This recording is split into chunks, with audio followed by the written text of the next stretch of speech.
If you have read or listened to Anansi's Goatman story, you'll find that it's pretty similar to mine. I couldn't believe some stuff when I read it, and how it compares to my experience that I'm about to tell you about. It was 2007. I was with a couple of my friends camping.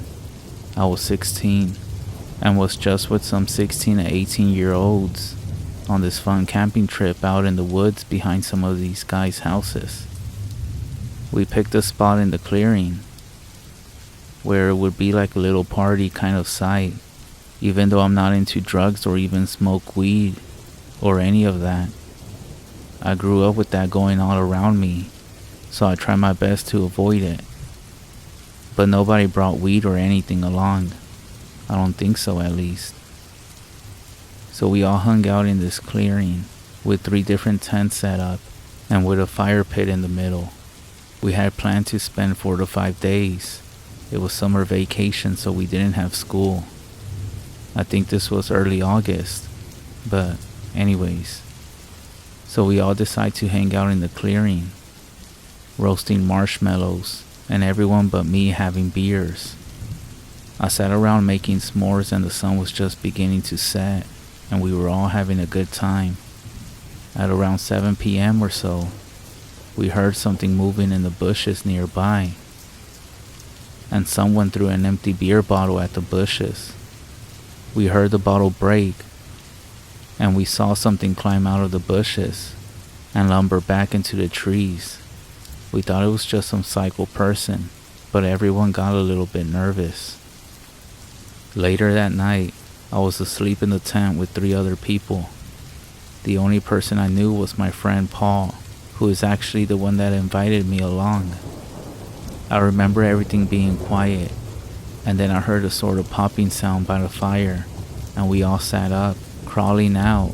We could hear people in the other tent's voices saying, "The fuck was that?"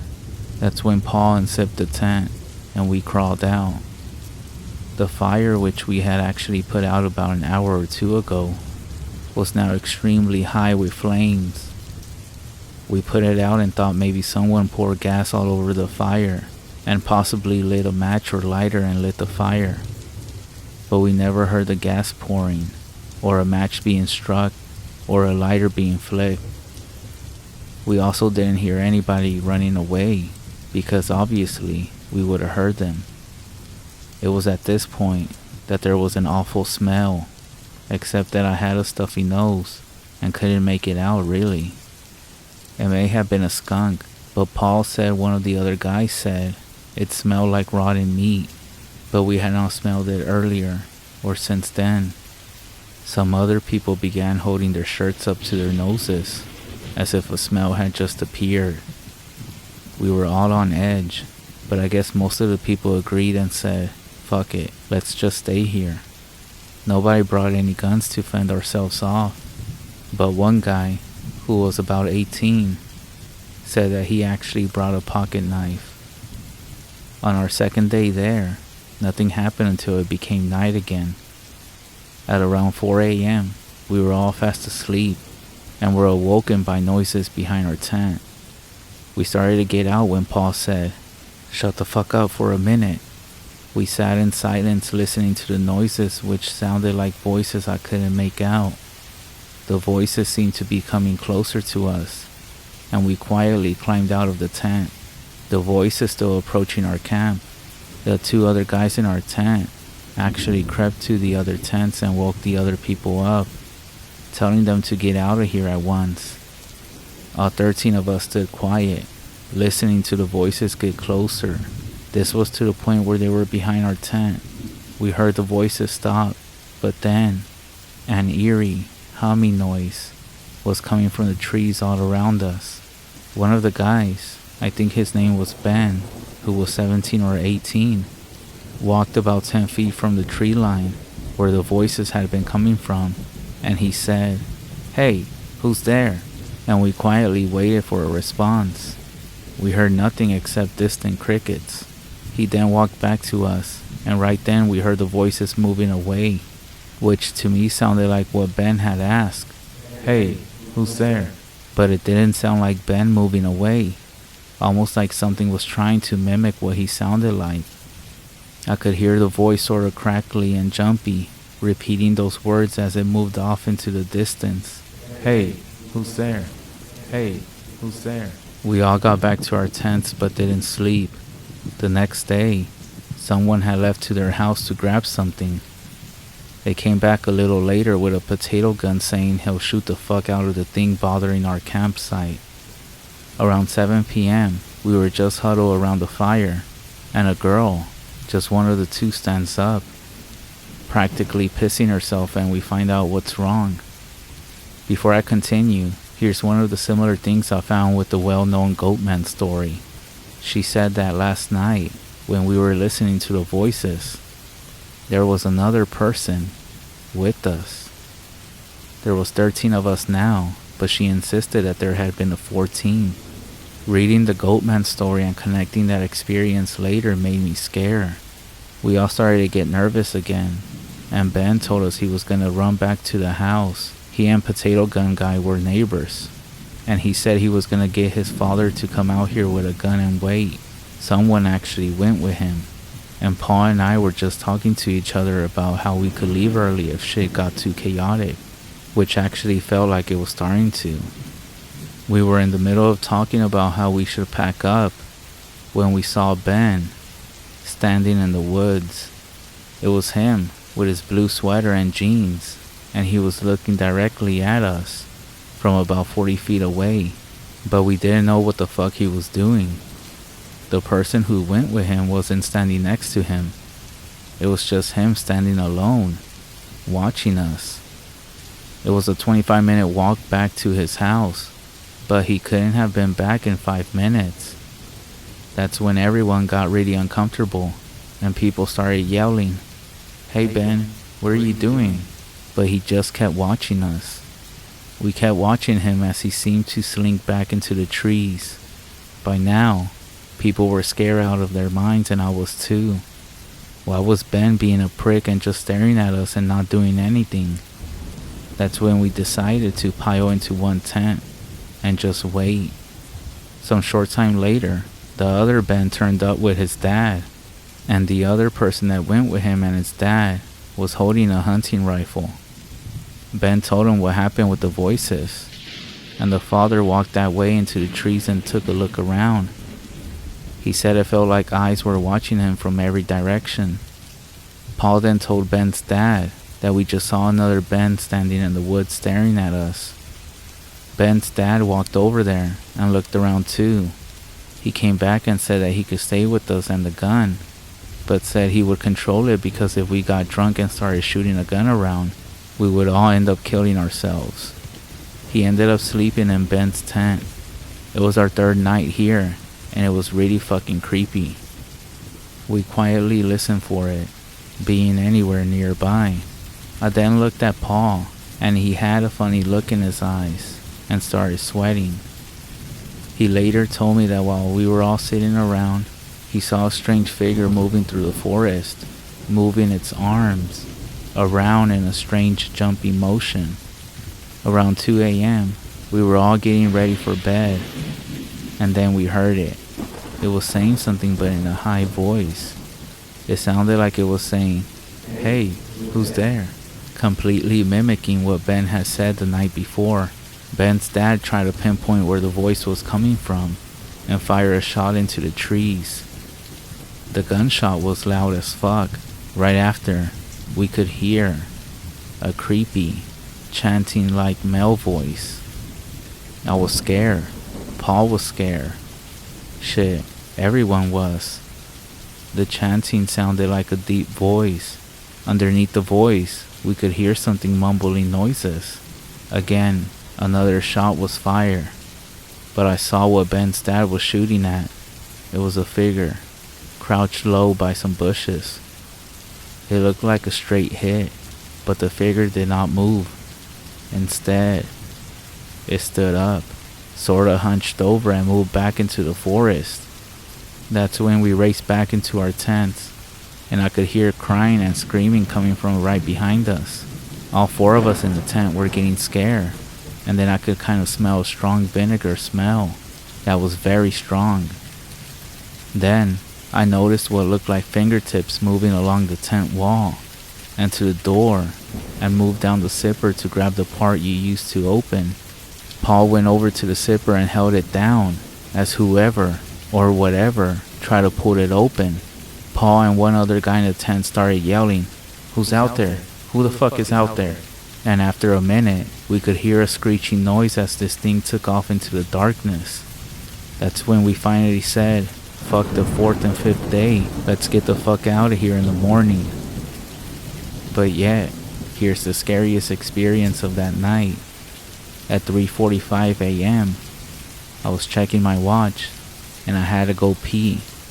Since what happened was just not too long ago, I decided I wasn't getting out of the tent, and maybe I could stick my bird out of a small zipper opening. But then I pictured that whatever was out there would end up biting or ripping my thing off, so I decided to open up the tent. I slithered outside just slightly and peed to the side of the door.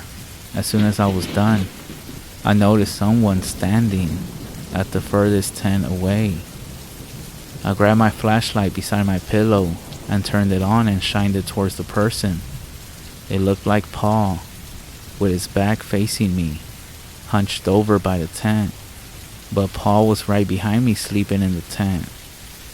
I crawled back inside but kept my light shined on the other Paul. I whispered, "Paul, wake up." And the moment he did, I looked outside to see the other Paul stand up and turn facing towards me and stare at me. I dove back in and leaped under my sleeping bag and huddled there awake as I explained to Paul what I had just seen. I guess at one point in the night, I ended up falling asleep and facing the opposite way, because one of the guys in the same tent said that he woke up with his eyes still half closed as he rolled over, and that he could see the other Paul looking through the tent flap that I didn't close. He thought it was just Paul coming to wake them up, but then he realized that the real Paul was asleep right beside him. That's when we packed up and left. So I guess that's the creepiest thing that happened to me. I don't know exactly where this forest was. It was on a private land. It's not like I'm going back, but damn, was that fucking scary. I have a couple different stories I can share. However, they're not that scary as this.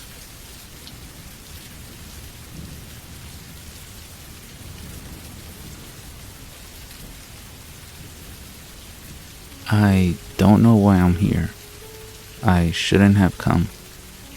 I knew I shouldn't have accepted the dare. Well, I couldn't back down from a double dare, could I? My name is Jacob, but my friends call me Jake. My friends had dared me to come here at midnight to prove I wasn't a pussy. There was no way I could back down from a double dare, as everyone would know I was a coward. My friends and I were in the woods near our town, just messing around, teenage stuff. Our parents had always warned us to stay away from the woods, as anything could happen in there. Of course, we didn't listen to them. We were 15. And we thought we knew better than them, as every teenager does.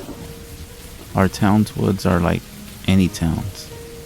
Parents warn us not to go in as a child, leading us to create fantastical tales about creatures living in the woods, who only come out at night with the body of a deer and torso of a man, with unicorns and dragons, living in the deepest of the green utopia when the sky turns into an inky black.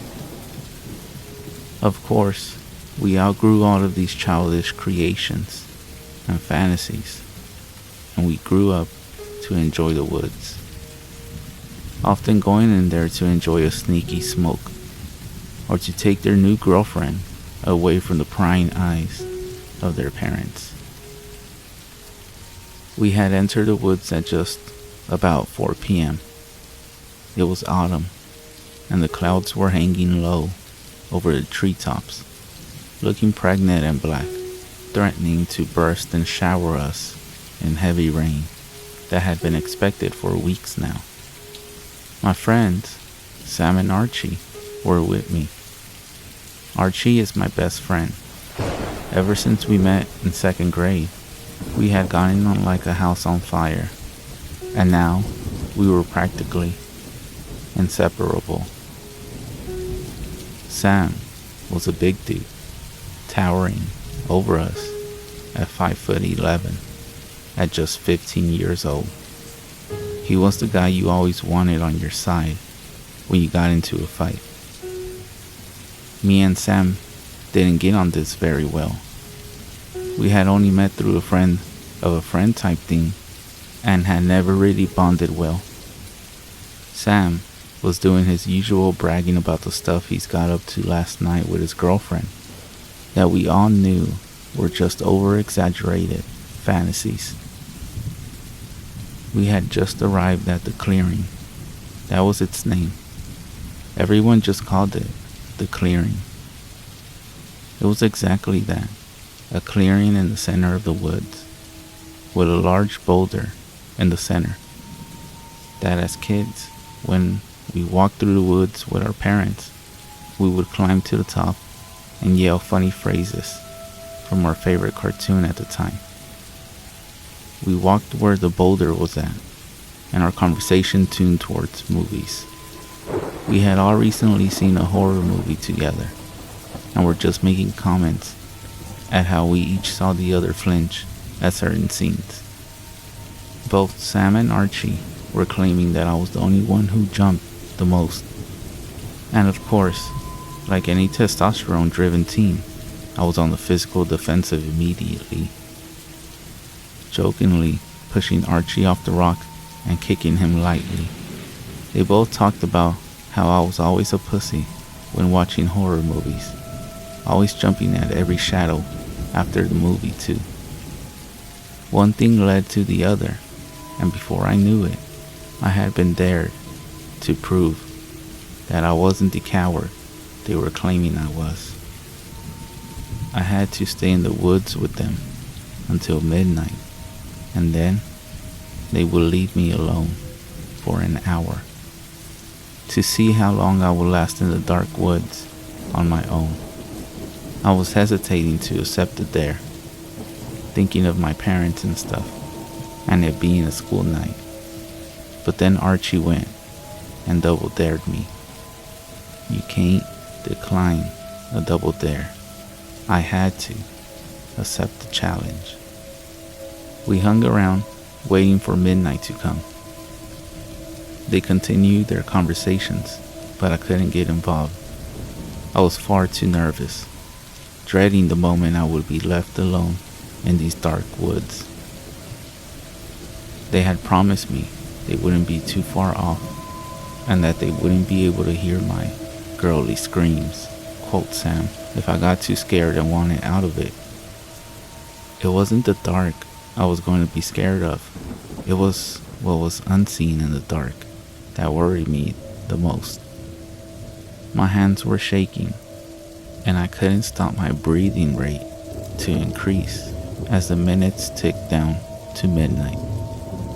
Just 10 minutes to go, 10 minutes, and then an hour standing in the pitch black woods in the clearing. Proving to my friends I wasn't a coward? Was it worth it? I asked myself. I didn't know. To live for the rest of my friendship with them, being called a pussy, or to stand through 60 minutes of sheer terror and dread. Damn it, I shouldn't have watched so many scary movies. My mind was a blur. My vision couldn't focus. I kept seeing things in the corner of my eye, shadows behind trees that moved out of sight when I turned my full attention on them. Footsteps behind me. I knew it was all my imagination though. Just my imagination. Hey, Archie's voice cut through the mist in my mind. A deer. I squinted through the darkness in the direction he was pointing. Where? I heard Sam ask. Shh, you'll scare it away, Archie hissed. He gestured with his hand to the left side of the boulder, middle distance. And sure enough, there was a deer. It was standing still, absolutely stock still. It wasn't grazing the grass. It was looking around for possible dangers or predators. It was just standing there, with its head pointed straight, looking east. It's beautiful, ain't it? Archie said, smiling at me. I nodded, my mouth still dry with nervous anticipation. I pulled out my phone to check the time, to see how long I had left before I was left alone in these woods. But Archie stopped me, grabbing my hand and shaking his head. No, he whispered. The light from the phone might scare it away. I put the phone away and squinted through the darkness again at the still, motionless deer. We stood there for a few minutes, watching it. It hadn't moved once. Yo, why isn't it moving? Sam asked. Then the deer moved. I saw it. Just as Sam had said those words, in his deep whisper, the deer turned its head to look at us. I felt a shiver go down my spine. I don't know why, but the way it had turned its head to look at us didn't seem right. The movement wasn't fluid. It wasn't like the deer was afraid of the noise and had whipped its head around to check it out. The deer had turned its head too slowly for an animal of prey hearing an unknown sound. It stared at us. We stared at it, and nobody moved. The woods were silent. It was as if the trees and animals were all holding their breath in anticipation of what was about to occur next. It then moved again, so slowly, so unnaturally, and slowly. It started to walk. I don't know if walk is the right way to describe its movements actually. It was more forced, as if its legs didn't belong to it and it was trying to figure out how to use its limbs along the way. Jerky and slow movements, moving away into the darkness until the blackness surrounded it and we could no longer see it. None of us said anything for a long time. Sam turned to us. He ruined it. Of course he would. Enough of that weird ass deer. We're here for a reason, right? I could do nothing but stare at him, my heart beating so fast in my chest, and my head swimming with thoughts. Archie didn't respond. Well, Sam demanded. Archie looked at me. I couldn't move. Fear had paralyzed me. I was scared of what I had just witnessed, and the strangeness of it, and the fear of the dare. Archie then shrugged at me. A dare's a dare, bro, was all he said to me. Taking out his phone, he checked the time. 12:03. A little over midnight. Well, Archie began, but Sam cut in. Come on, let's get to it. It's bloody freezing out here. He pulled down his beanie further on his head and zipped up his coat higher. Do the dare and let's get home where it's warm, alright? I nodded. I couldn't believe myself. I actually nodded. Despite all my internal senses going haywire, all of my gut telling me that this was the complete and wrong thing to be doing, I had nodded. sealing the dare and confirming my participation. The dare was on. They promised me they wouldn't be too far away, that they would be near the creek at the west entrance of the woods, about 100 meters away from the clearing I was in. Then they left me all alone, alone in the dark, alone in the unknown, alone with who knows what. I silently cursed myself. I tried to control my breathing. My heart was hammering in my chest. I let out a sigh, watching as my breath vapor steamed the cold air in front of my face. I just had to make an hour. 1 hour. 1 hour. I walked to the boulder and leaned against it and waited and waited. And that's where I am right now, still waiting. I actually shouldn't be here. I know I shouldn't. I let out a sigh, taking out my phone, squinting at the sudden bright light of the display. I checked the time. 12:42, just 18 minutes. Time was going slowly. A loud noise interrupted me from my self-pitying thoughts. The sound of a twig snapping. Someone was moving near me. My eyes were wide, darting around trying to pierce the inky blackness of where my natural night vision couldn't see. I tried to swallow, but my mouth was too dry. The noise came again, this time from behind me. I spun around, trying to desperately squint through the darkness. I turned on my phone, turned on the flashlight, and shined it through the trees. It was Archie and Sam. I knew it. They were trying to prank me, try and make me scream, so then they could tell all of their friends that Jake was scared of the dark and was such a coward.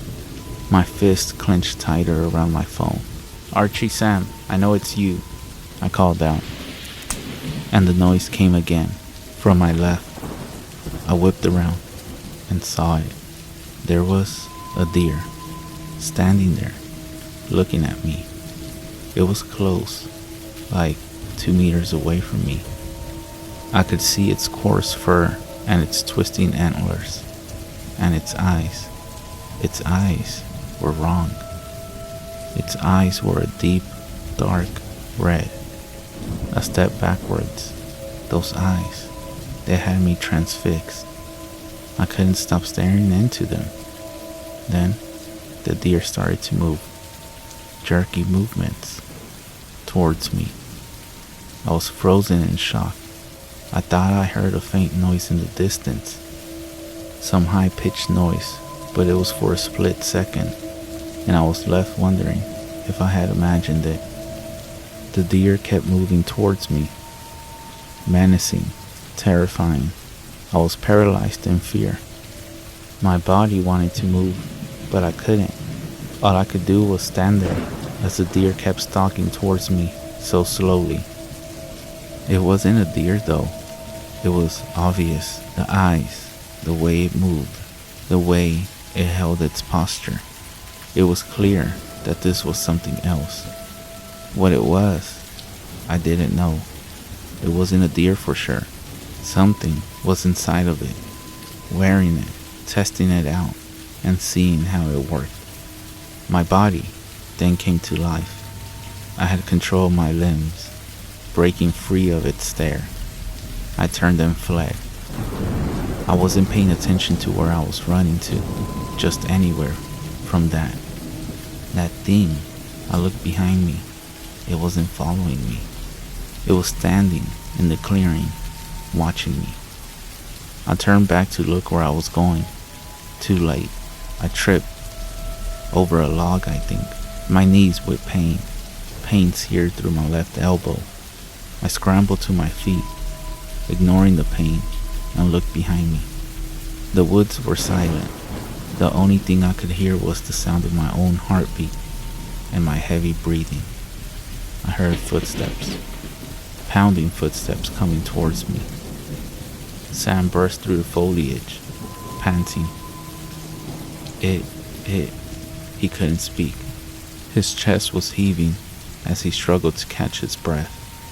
His hair and face was slick with sweat, and he had lost his beanie on the run. It got Archie. It freaking got Archie, he managed to say. He noticed my look of confusion. The deer, the freaking deer, there was one there. We were watching it. I turned for a second, and when I turned back, Sam broke into a hacking sob. He broke down. Tears were rolling down his cheeks. I realized this was the first time I had seen the big guy cry. When I turned back, there were bones on the floor. The deer had gone, and there was this thing, this freaking ugly ass creature. It was horrible, dude. Sam broke down again. I could do nothing but stay crouched where I was, shocked out of my wits. It transformed in front of me, dude. It had taken his skin, like in the horror movies. Skinwalkers. They take the skins of their victims. More of them freaking deer showed up then, like about 5 of them, dude. 5 of them. Next to the thing wearing Sam's skin, and then Sam coughed and spat onto the ground. I ran like hell, dude. Oh my god, this freaking there. We should have never stayed. His tears stopped coming, and he collapsed onto the log. I was breathing heavily still. I saw a deer too, I managed to whisper. It was in the clearing. I ran, 'cause it just didn't seem right. If I had stayed, I grounded to a halt. There was a deer walking towards us. Its eyes were red. Run! I yelled, leaping to my feet and grabbing Sam by the arm, dragging him with me. I could hear the deer following us. Then, a loud crunch, and I knew that if I looked back now, it wouldn't be a deer following us. It would be one of those creatures Sam had described. I didn't look back though, just kept running and running. Then we got lost. Branches whipped in our face. Foliage shredded our trousers. If one of us tripped, the other would simply keep going, dragging the other along with them until they got their pace back. We got split up. I don't even know how. I think there was a tree, and Sam was going around the left of it, but I was going to the right. I let go of his arm for a second, I think. When I looked to where he had been, he wasn't there. I had lost him. I kept running until I couldn't run any further. I staggered to a halt and leaned against a tree trunk, trying to catch my breath back. I took a step forward and heard a little brittle crunch from underneath my shoe. I stepped back and looked down at what I had stepped on. There was something white on the floor. I took my phone out and shined its flashlight on the floor. Bones. There were bones on the floor, shattered by me stepping on them. I shined the light around more. There was a skull near the bushes. I wanted to vomit. This must be all that was left of poor Archie. I sank to my knees, and I started to sob, and I started to cry, uncontrollably, racking sobs. I fell onto my backside, but felt something underneath me. I sat up and picked it up. It was Sam's beanie. Then it clicked. I span around, and of course, there was Sam. But it wasn't Sam, of course. His pupils were red, and that smile wasn't right. The thing wearing Sam's skin forced Sam's grin even wider, and it said in a deep snarl, I dare you to run. Go on. Double dare.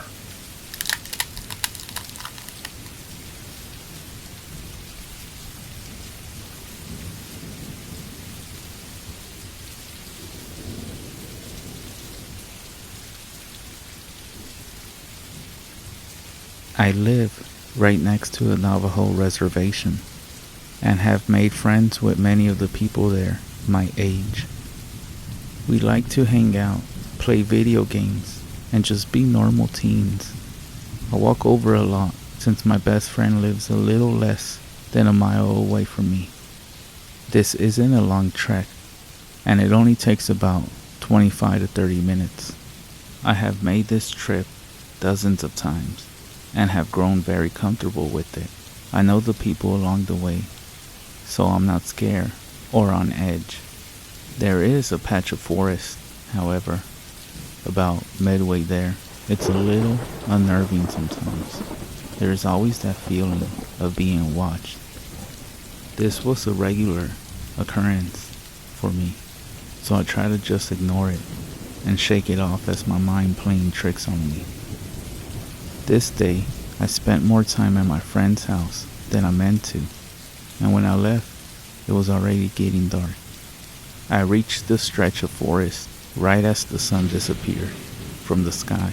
I shivered a little as I readied myself to begin the journey through. I was 10 steps in when I heard a branch snap. You know the sound, the one that screams, there is definitely someone or something there with you. I froze, not sure what I should do next. Should I run? Should I turn around and book it back to my friend's house? I didn't know the best option in this situation, so I whispered, "Hello?" Hearing my voice crack as the words fell from my lips, I don't know why I even opened my mouth, but it was out there, so I listened for any reply. My heart sank when the answer came back in the sound of my voice. "Hello?" My heart pounded against my chest. I felt like I was gonna faint. "Hello?" My voice came again, but not from my mouth.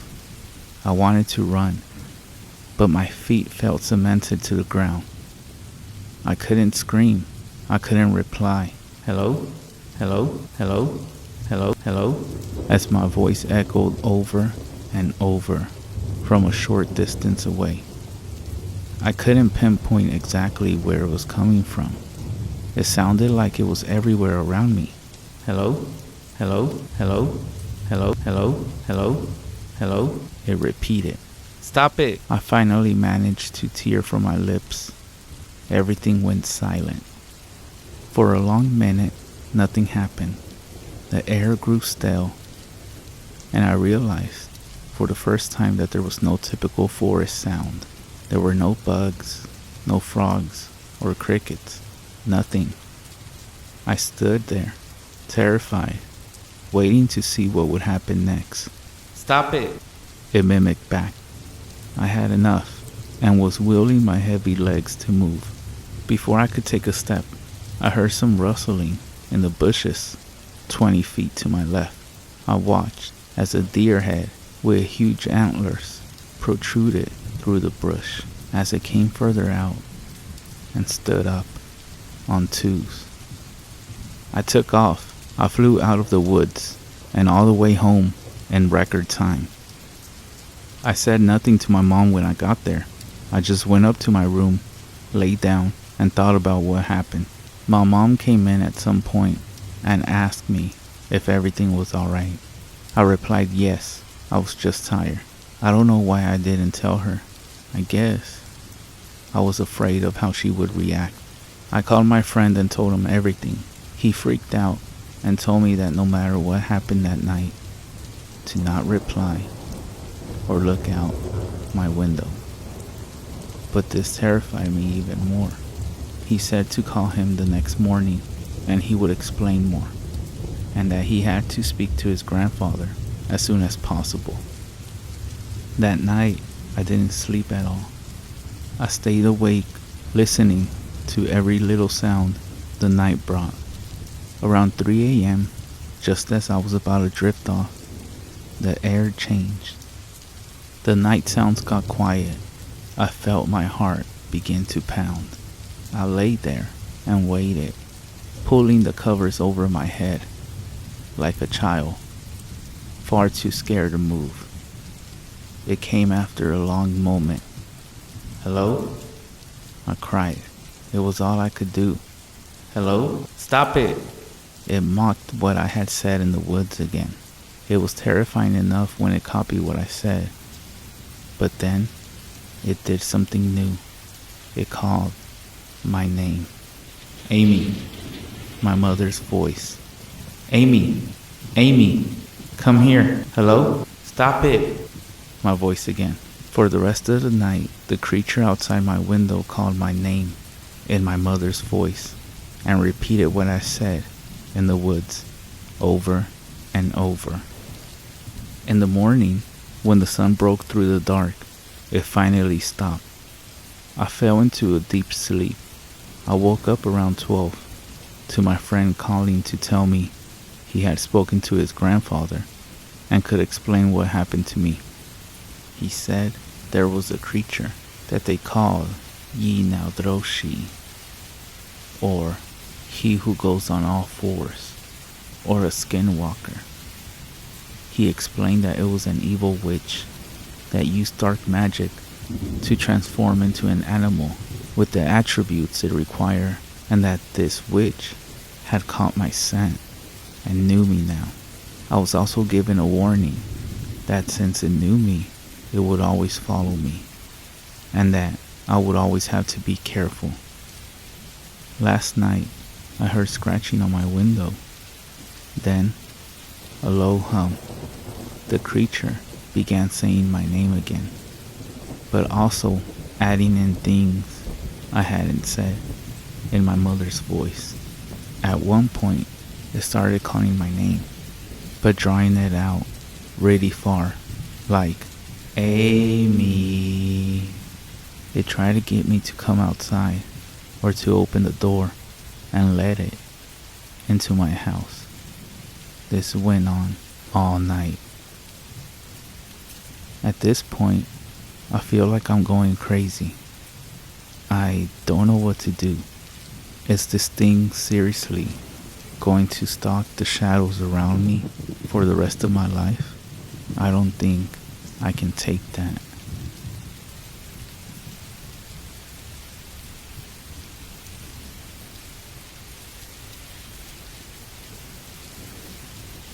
Day 1. I hit a deer on my way to work. It's actually very common where I live. It's an area that's filled with woods, with trees lining the road that are just perfect for concealing a deer until the moment it leaps in front of your vehicle. Apparently, at least 2 are hit and killed each day. My cousin and grandparents have all done it, quite a few times actually. So I guess it was a matter of time before I did. I was already running a few minutes late, putting off leaving as much as I dared. I opened the garage and stared at the black tree silhouetted while I slipped on my shoes. It's spooky, waking up at 5 a.m. to a pitch black world. I reversed the car, turning as I backed up to make a turn in my driveway. I didn't even bother to look back, 'cause obviously there's nothing ever there. On top of that, I know my own driveway. Well, I thought I did. I cussed and braked. That was either the low stone wall in front of the garden or something else, most likely a deer. I pumped the brake lights and looked through the back window. Nothing. I was already a few minutes late and figured I would either come home to a deer in my driveway or some damage on the house, and I drove off. I came home to none of those things. On the plus side, the car was fine. Day 7. I saw a deer today on my afternoon jog. I work the early morning shift, but have the afternoons off, and I make a genuine effort to exercise daily, no matter how tired or drained I feel. I often see deer hanging out in people's yards or the woods, so it wasn't an unusual sight. What was strange was the injury on her back right leg. It looked broken, with dry blood coating her side. I felt a stab of pity, but the way she was watching me made me more uneasy. She didn't flinch, stood like stone and stared. Despite the heat of my run, my skin was cold. At the end of the block, I glanced back to put my stomach at ease, and I saw Nothing. Just the neighbor, standing over the garden bed, staring back at me. Day 12. I've been seeing deer on every run I take. Every morning on my long drive through the middle of nowhere to get to work, my brights catch them on the side of the road. I think that's normal. They don't have any natural predators, unless you count cars. I haven't seen my bloody friend since last week, and I'm assuming she's most likely dead. These deer, though, the way they watch me makes my skin crawl. I refuse to let it get to me. Fortunately, I can blast my music and run faster. Anyways, whenever I see deer and check again, the deer's gone. Most likely scared off by the appearance of a neighbor or two who's shown up. They would help, if anything happened. Day 13. Yeah, fuck what I wrote the other day. I know deer are night creatures, but that cannot explain what I saw this morning. I opened the garage. On the edge of light cast by my garage was a massive deer, standing and moving silently in my yard. I jumped for my car and sped the hell out of my driveway. They didn't run in front of me, but they just watched. My hands were slipping on the wheel throughout my drive, and my heart continued to pound at work, and it wasn't the caffeine. As a matter of fact, I have stopped running after work.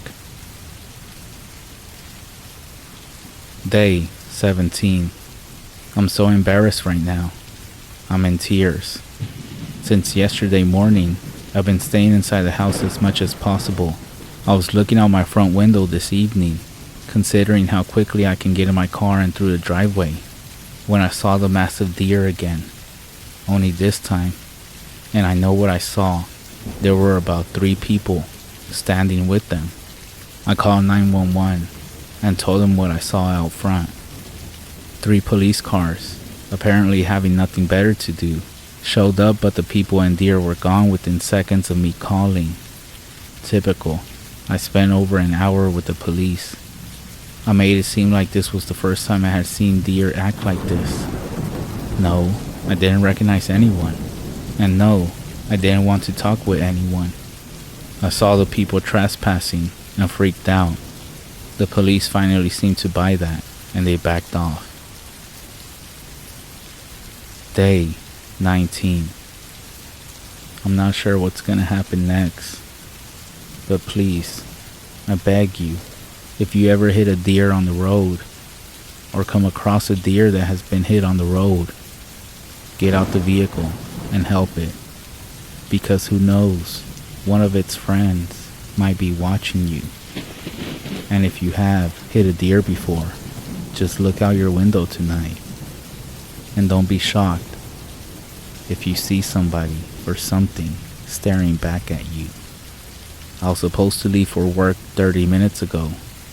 It's pitch black outside, but I can just make out their inky forms in the woods, circling the light coming from my window. They're moving closer and closer. No one will believe me. I can't prove anything. All that I do know is there's one woman staring directly at my window who's come closer than the others have dared. A woman with a limp and dirty, matted jeans.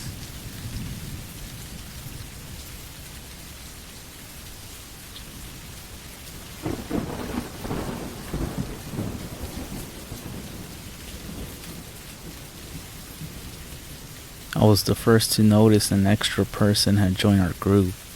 I counted 6 of us sitting around the campfire, but I knew we had left home with 5. The 6th person had joined us somewhere along the way, but where and when exactly, I could not be sure. All the glowing faces looked familiar, like I had known them all for a lifetime. That was why it took so long to find a man out of place. I had to go through the faces one by one. I went through my history with them, recounting how I met them, how I knew them.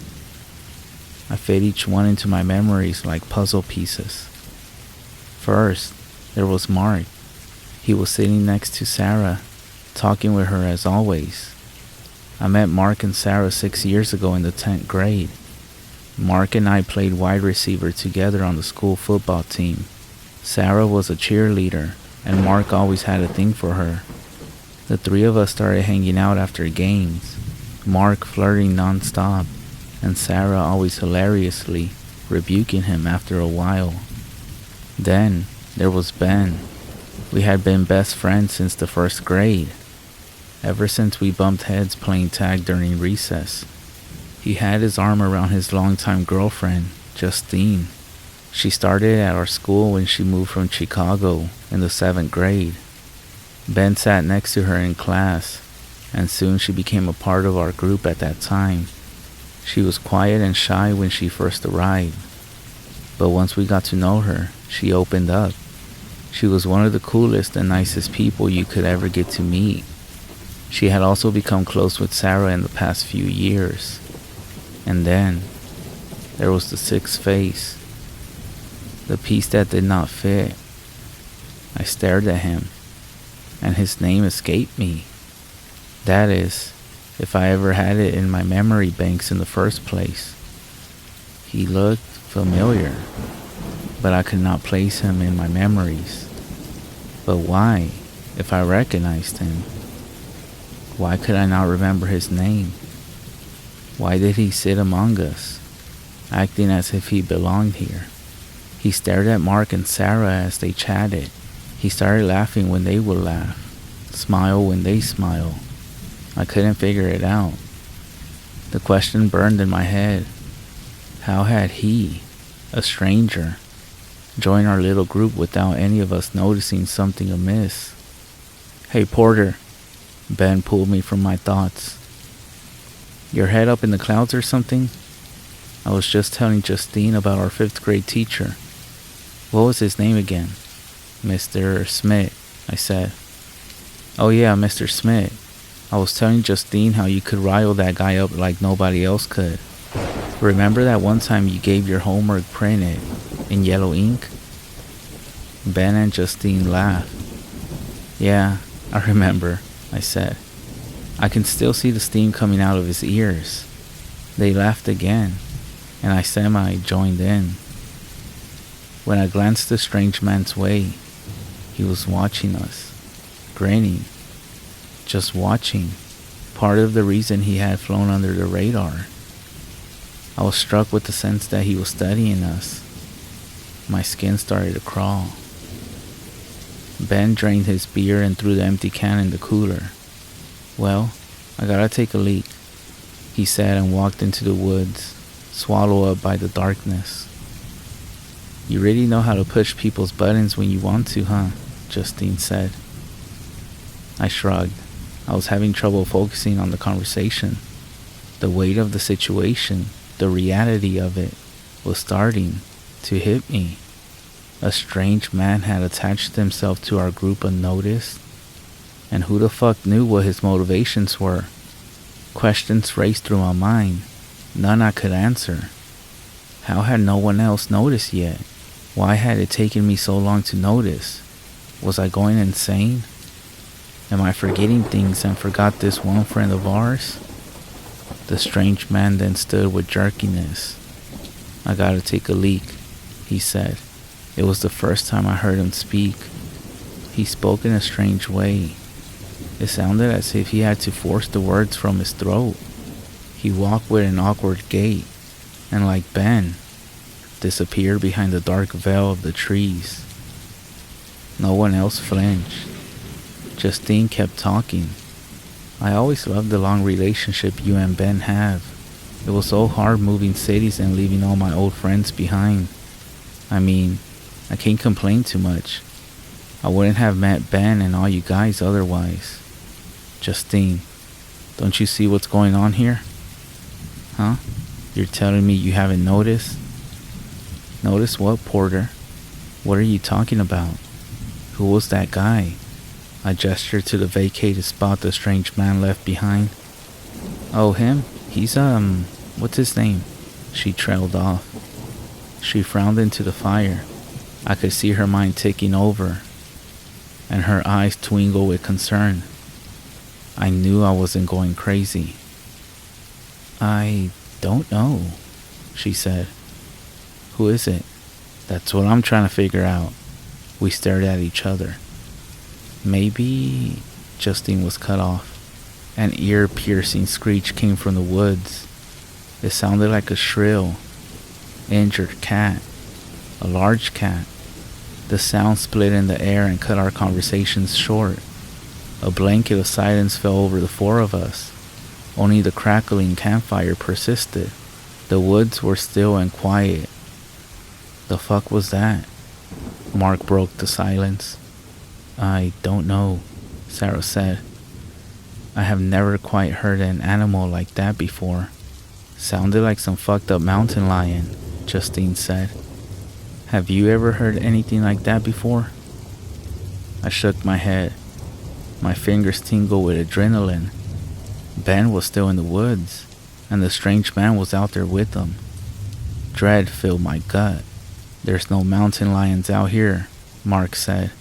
Most likely an elk. They can make some creepy sounds. Sarah agreed. Justine bit her lip and scanned the woods. It's okay. I think Mark's right, I said to her, but I wasn't sure I believed it. Mark and Sarah had started up their conversation again when the strange man came out of the woods. They paid him no mind. I was hoping something would have triggered in them by now, but they were oblivious. The strange man took a beer from the cooler. He fumbled with it, struggling with the tab. It was as if he had never opened the can before. When he finally got it open, he sat, beer in hand, and continued to watch Mark and Sarah, a thin smile on his face. He never did take a sip. I watched them from across the campfire, his head wavering behind the heat. I touched on what made me uneasy about this strange man, aside from the fact that he had managed to infiltrate our group without any of us noticing for a long time. He moved with jerkiness and awkwardness, like a newborn animal. Nothing he did was well practiced. It made everything he did look like an act, an imitation. I didn't make the connection at the time, but I should have seen this man was not quite human. But at the moment I wasn't sure what to think. I guess I just thought he was a freak. I considered calling him out, then and there. I wanted to ask him just what the fuck he was doing, but I'll admit, I was a little scared. I had visions of this guy being some horrific serial killer, and I didn't know how dangerous he was, or if he was armed. I didn't want to push him into doing something drastic that got all of us killed. As time went by without any sign of Ben, I became convinced this strange man had done something to him. I watched him plan and marking his next target. Anger sprouted from my fear, and I started to see red. I needed to stop him. We used an axe to chop firewood for our campfire, and it was leaning against my seat. This man was dangerous. I was sure of it. I convinced myself I needed to do something before another one of us was next. I clutched at the axe's handle. Justine touched my arm. Porter, where's Ben? I'm getting nervous. It's okay, I lied, patting her hand. I'm sure everything is okay. I stood with the axe in hand. I'm gonna go get some more firewood, I announced, more awkward than I hoped. Okay, dude, Mark said. Porter? Justine's voice. Speaking up was a mistake. I had drawn the attention of the strange man. I walked past him, trying to act as nonchalant as possible, but I was never a good actor. He watched me the whole way. He kept his glare on me as I reached the area of the woods, and as he looked back, his head rotated around an unnatural distance. That was enough to chill my spine. I was hoping he would turn around to look away and give me an opening, but he never did. I'm not exactly sure what happened next. I never saw him stand up and walk over to me. I never even saw him move a single muscle. But just like that, in an instant, he was standing in front of me, inches away from my face. It was as if he had teleported. A metallic smell stung my nose. The strange man stunk of blood and copper. The axe trembled in my hand. Any thought of actually using it fled my mind. I locked into place, my skin covered in goosebumps. Power radiated off of him. He spoke to me. "Get some firewood," he said in his forced tone, and he smiled wide. At that moment, Ben emerged from the woods. "Ben," Justine cried. "Jesus," Ben said as Justine squeezed him. "Did you guys hear that cat thing?" "We think it was an elk," Mark said. "Where were you?" "Why did you take so long?" Justine asked. "I guess I wandered too far off, and I lost sight of the campfire. Took me a bit to find my way back. For a second I thought I was going to have to freeze my ass off out there alone tonight." The relief washed over my body like a wave, crashing into my muscles. I felt each one relax. At least Ben was safe. I looked for the strange man, but he was gone. He somehow slinked away while I was distracted. He was good at going undetected when he wanted to. My thoughts turned to getting out of there. Even though Ben was unharmed, that guy was still trouble. I started back towards the group and caught the middle of their conversation. "Yeah, who was that guy?" Ben said. "I thought he was with you guys," Sarah said. "Yeah, isn't he your friend?" Mark added. "I thought he drove over with you three." No," Ben said. "I don't know him." The panic spread over everyone's faces. They were finally feeling what I was feeling. The realization had set in. "We need to get out of here," I said, "before he comes back." "Yes, please," Justine said. "We have to leave now. That guy was a freak, right, Porter?"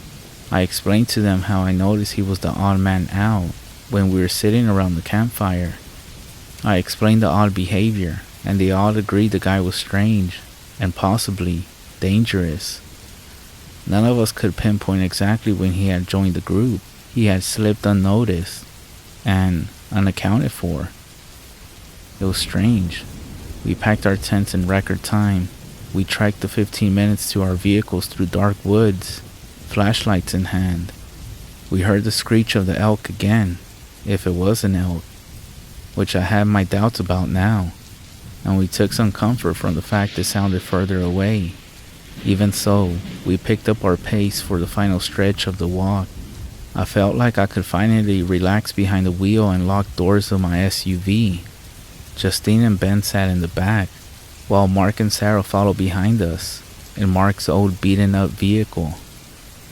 We were heading out of the woodland and were planning to shack up in a motel for the night before heading home in the morning. I thought we were free and clear. We worked our way around the dark roads that snaked through woods. I let a smile open up my face when we finally reached the exit road.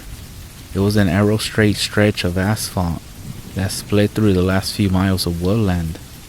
I pressed on the gas. I couldn't wait to get the hell out of the woods, and I think Mark was feeling the same way because he sat close on my rear bumper. I remember thinking, at least we'll have a strange tale to tell after all this.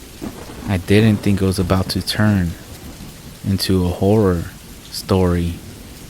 The trees and the dashed lines on the road blurred past us. My headlights reached out for the endless road, and my meter needled its way towards 100 miles per hour. I don't know what possessed me to go that fast, and I wish Mark hadn't followed my lead. It was a mistake.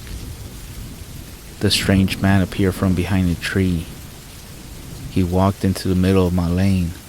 I slammed the brakes, but it was too late.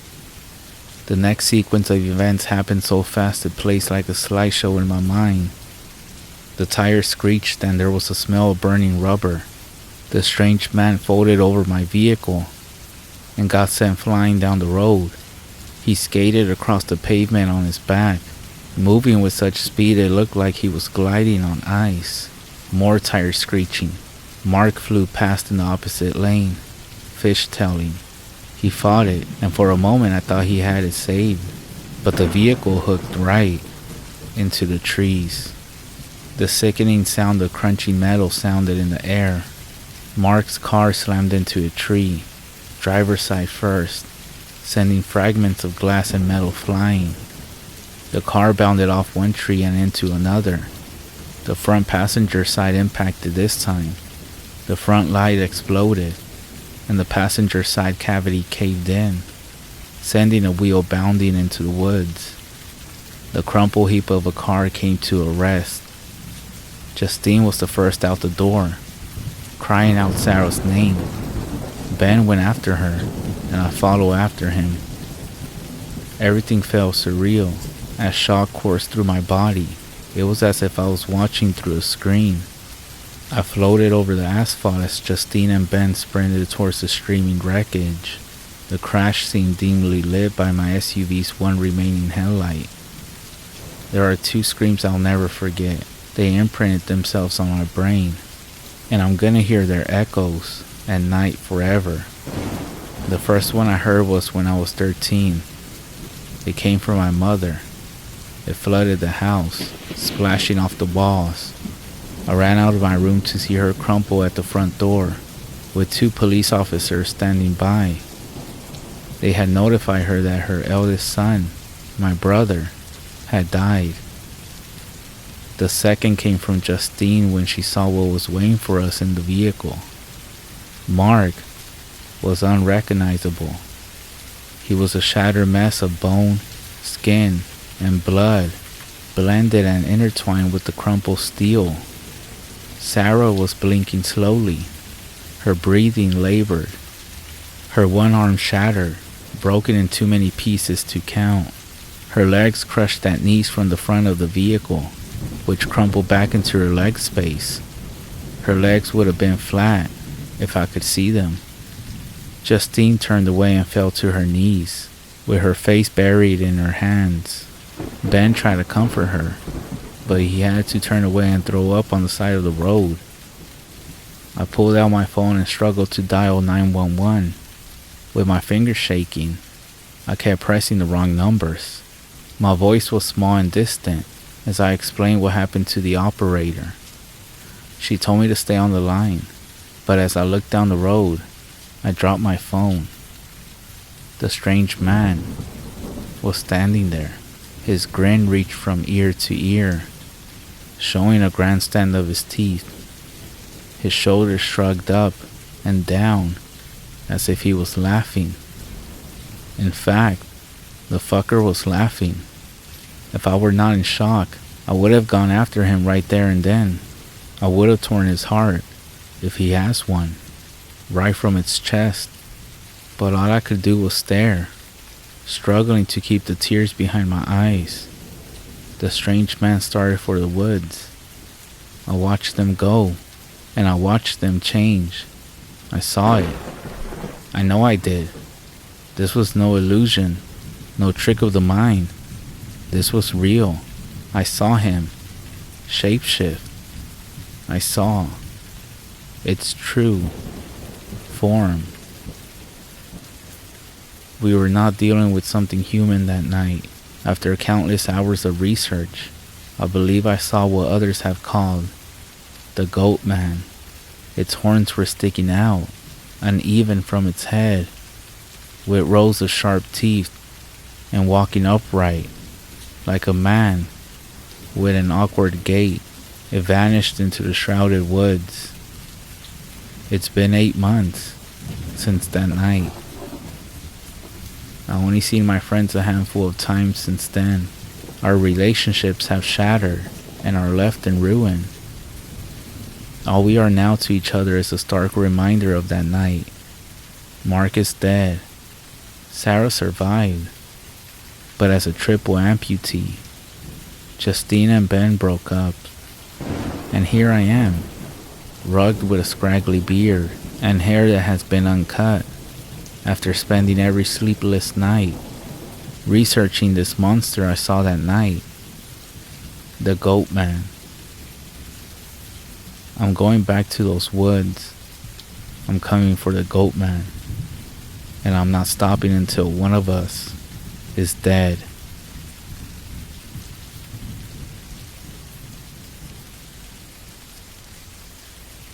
I grew up in K-Town on the res. One of the guys I knew in school was named Daniel. He was a true jokester. Never a serious moment, always pulling pranks. One day I see him in the cafeteria and I go sit at his table cause it looks like he's troubled. I sat down and was like, "Hey, what's up?" The interrupted story that poured out of him terrified me. Daniel said that he was up at a family sheep camp. He said he was there alone when a coyote that looked as large as a bear came out of hiding behind some pine trees. It looked at Daniel, smiled, and said, "I'm going to get you, Daniel."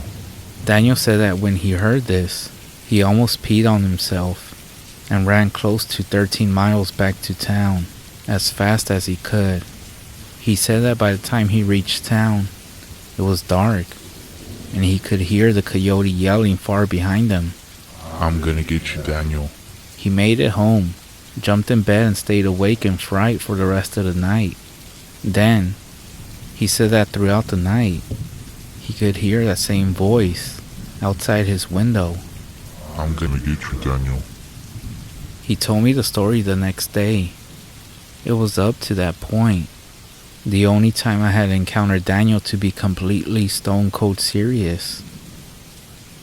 I offer that maybe one of the medicine men in town can help him. But Daniel was done with the subject from then on. I'm gonna log off till tomorrow night. You all can message me there if anyone is interested in knowing more about this.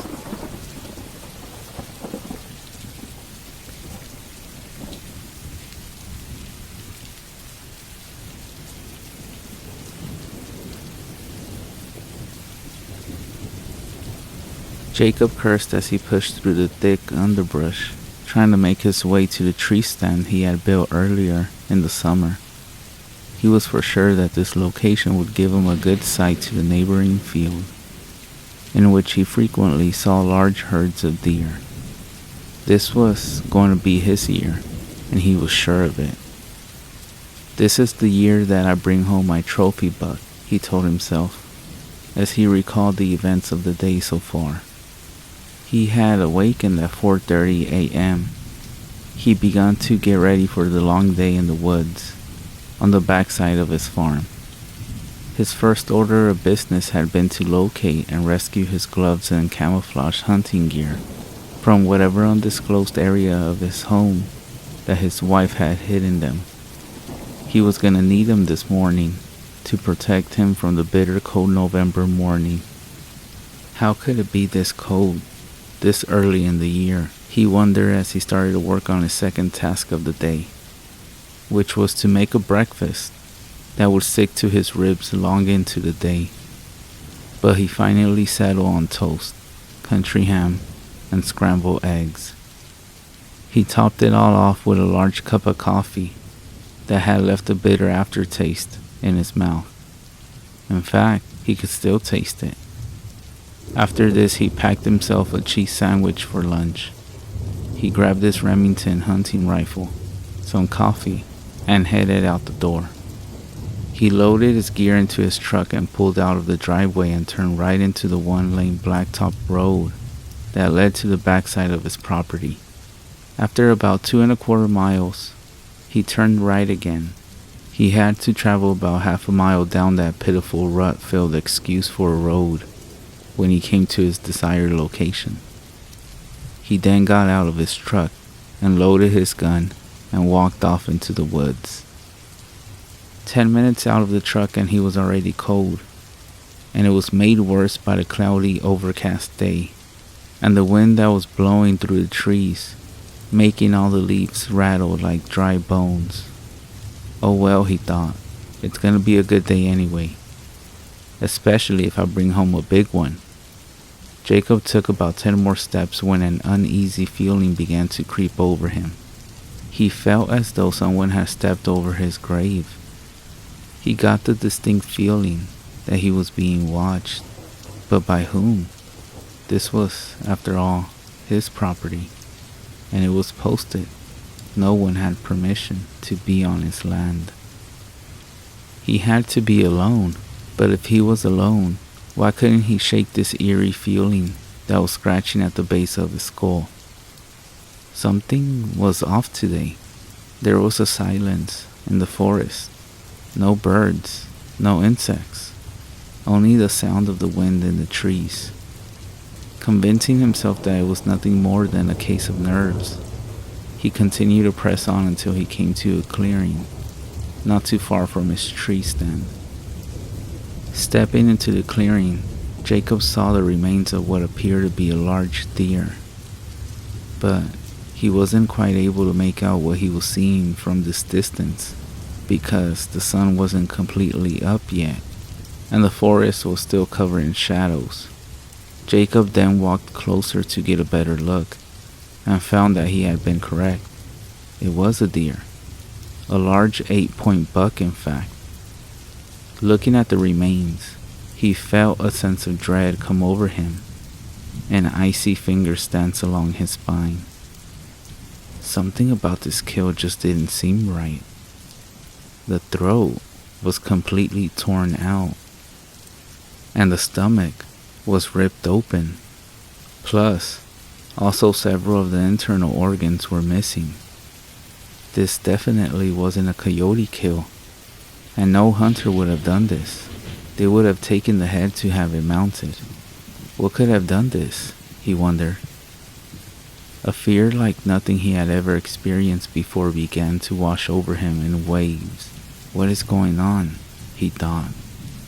At nearly 225 pounds, and well over 6 foot, he wasn't one to give in to fear, but now he couldn't seem to calm down, and his heart was beating like a trip hammer. That feeling that he was being watched was getting stronger by the minute, and he couldn't shake the feeling that he was moments away from a bad situation. He slowly started to back away from the mangled body and head back to his truck and back to safety. No more than 6 steps into his journey, his blood turned to ice in his veins as a deep, guttural scream shattered the eerie silence and what was left of his courage. He had grown up on the farm all of his life and had been an experienced hunter since he was a child. He was familiar with every animal in the part of the state. Fear now gave way to stark terror as he chambered around into his Remington rifle and turned around only to find there was nothing behind him. His mind raced with confusion, and he was confronted with a million thoughts at once. What should I do? What could it be? Should I run? Am I gonna die? His survival sense kicking into overdrive. Jacob decided to continue on his previously contrived plan, which was to get to the truck and get out of there. Slowly and cautiously, he made his way toward the perceived salvation of his vehicle, silently praying every step of the way. With 300 yards separating him from his only avenue of escape, Jacob began to hear heavy footfalls off to his left. He could hear the crunching of withered leaves, sticks, and debris that littered the forest floor. Summoning every ounce of courage that remained within him, he forced himself to look in the direction of the noise. And that is when he saw the dark silhouette that followed him through the forest. Quickening his pace, he redoubled his efforts to reach the truck and get to a phone and call the sheriff, the game warden, or anyone that would listen. He couldn't tell what it was that was stalking him, but he could clearly see that it towered more than 7 feet and was incredibly massive. Jacob couldn't help but think that he was about to become a national statistic, a person who left home under normal circumstances and just disappeared without a trace. How many people, he wondered, go into the woods and just vanish, and the authorities just assume that they have become lost, injured, or been the victims of animal attacks, with their bodies never recovered. Please God, don't let that happen to me, he told himself as he drew closer and closer to his truck. 75 yards became 50, and 50 became 30, and 30 became 10. And like a miracle, he was back and opening his door. Throwing his rifle inside, he pulled himself up into the cab and started the engine and hit the gas. But the truck went nowhere. He had parked in a puddle of mud, and now the tires simply spun in place. Not now, he thought. I can't be stuck. Allowing himself a moment to think, Jacob remembered, this truck is a 4-wheel drive. There is no way I can be stuck, and was ready to punch the gas and leave this nightmare behind.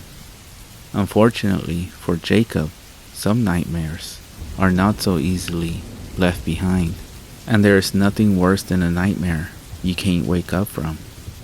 And Jacob was about to learn that the hard way.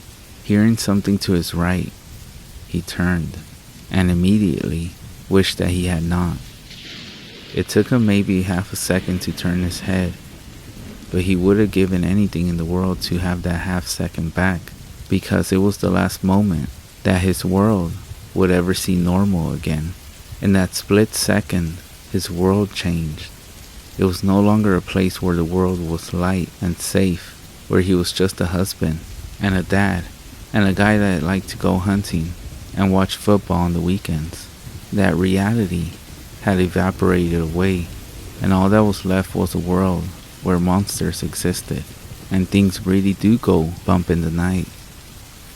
And now, an ambassador from that nightmare realm was standing just outside his passenger door, a visible reminder that his world had been turned upside down. Jacob screamed as he stared transfixed on this escapee from a horror movie. In his most terrifying, fevered dream, he couldn't have imagined that such a thing could exist. It was hideously ugly, easily standing 8 feet tall, with a thick, muscular body. There was just something about that face that was just wrong, almost like a mixture of a man and an animal experiment that had gone horribly wrong. It was the most terrifying thing he had ever seen.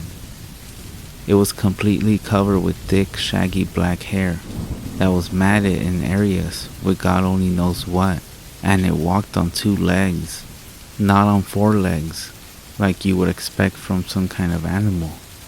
What was this thing that had shattered his perception of reality? Was it a demon? Was it a werewolf? It can't be, he thought. Those things don't exist. But whatever it was staring at him, and it didn't look happy.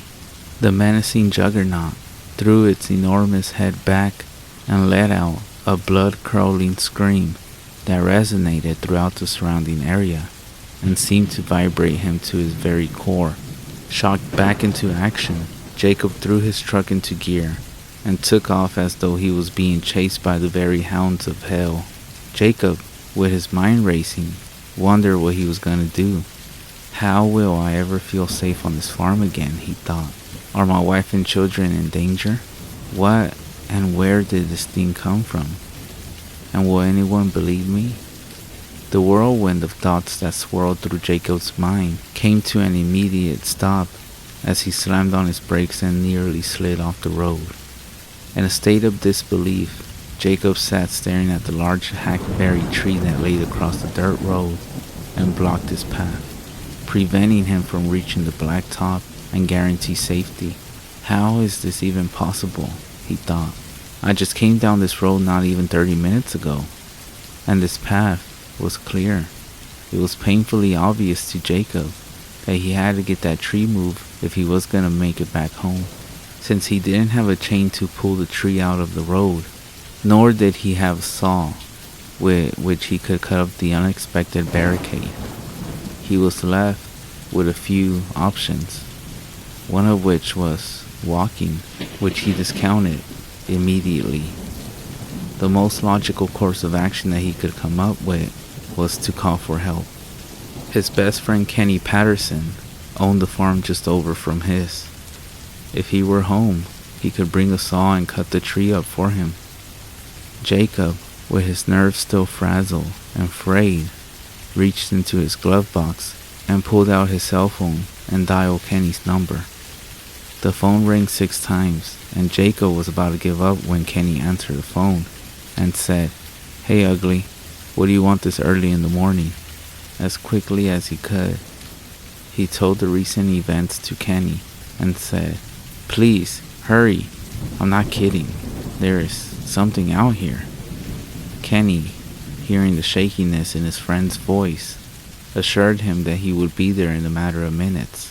Jacob thanked him and hanged up the phone, and braced himself for what he was sure would be the longest few minutes of his life. Sitting motionless inside of his truck, every sound made his imagination run wild with fear.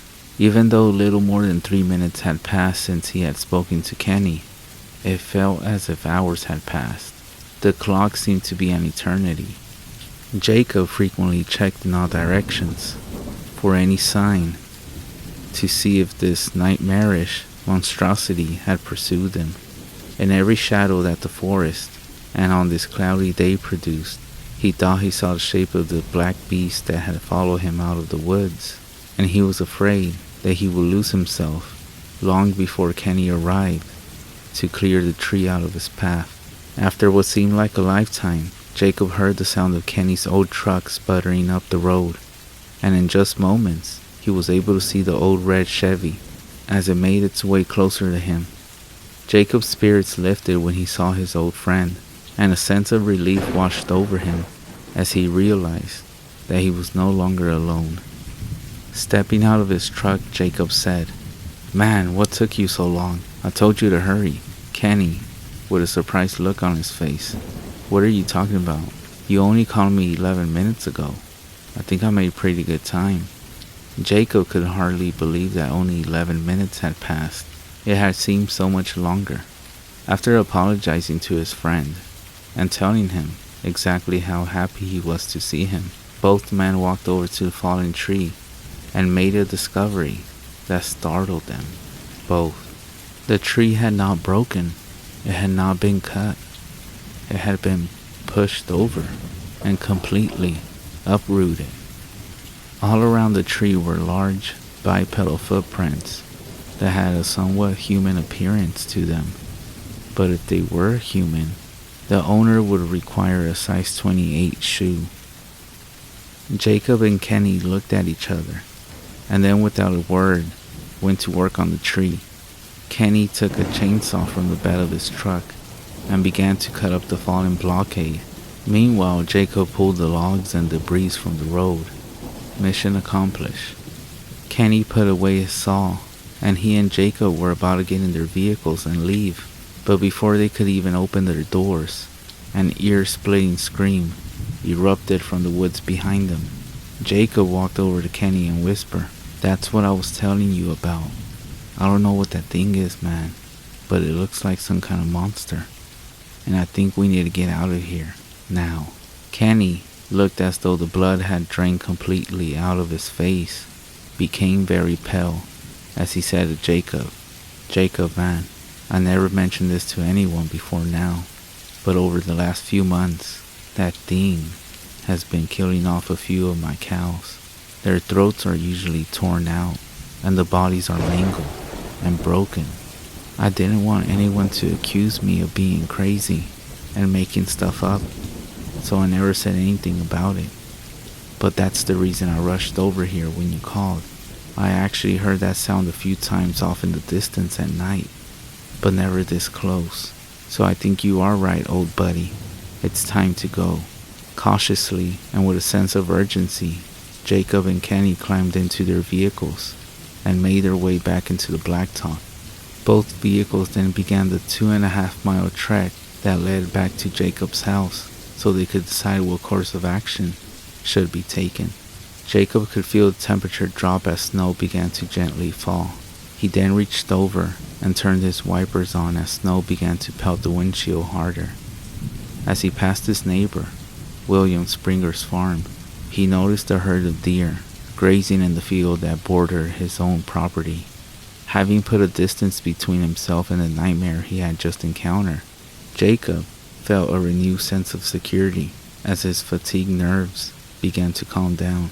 Not willing to let this opportunity pass him by, Jacob turned on his hazard lights and pulled to the shoulder of the road and signaled Kenny to do the same.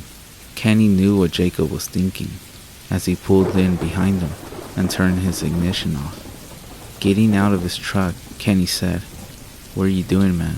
We need to get out of here now." Jacob said, "I know, and we will, in just a minute, man. I just can't turn this down. I have to take the shot. That's a 6-point buck standing there. It's not the trophy that I wanted, but at least I won't end up going home empty-handed. And after what happened this morning, I think I deserve a little something good. Alright, just take the shot so we can go. I still don't feel right about this," Kenny said. Jacob steadied his rifle across the hood of his truck. He zeroed in on the buck and was getting ready to fire.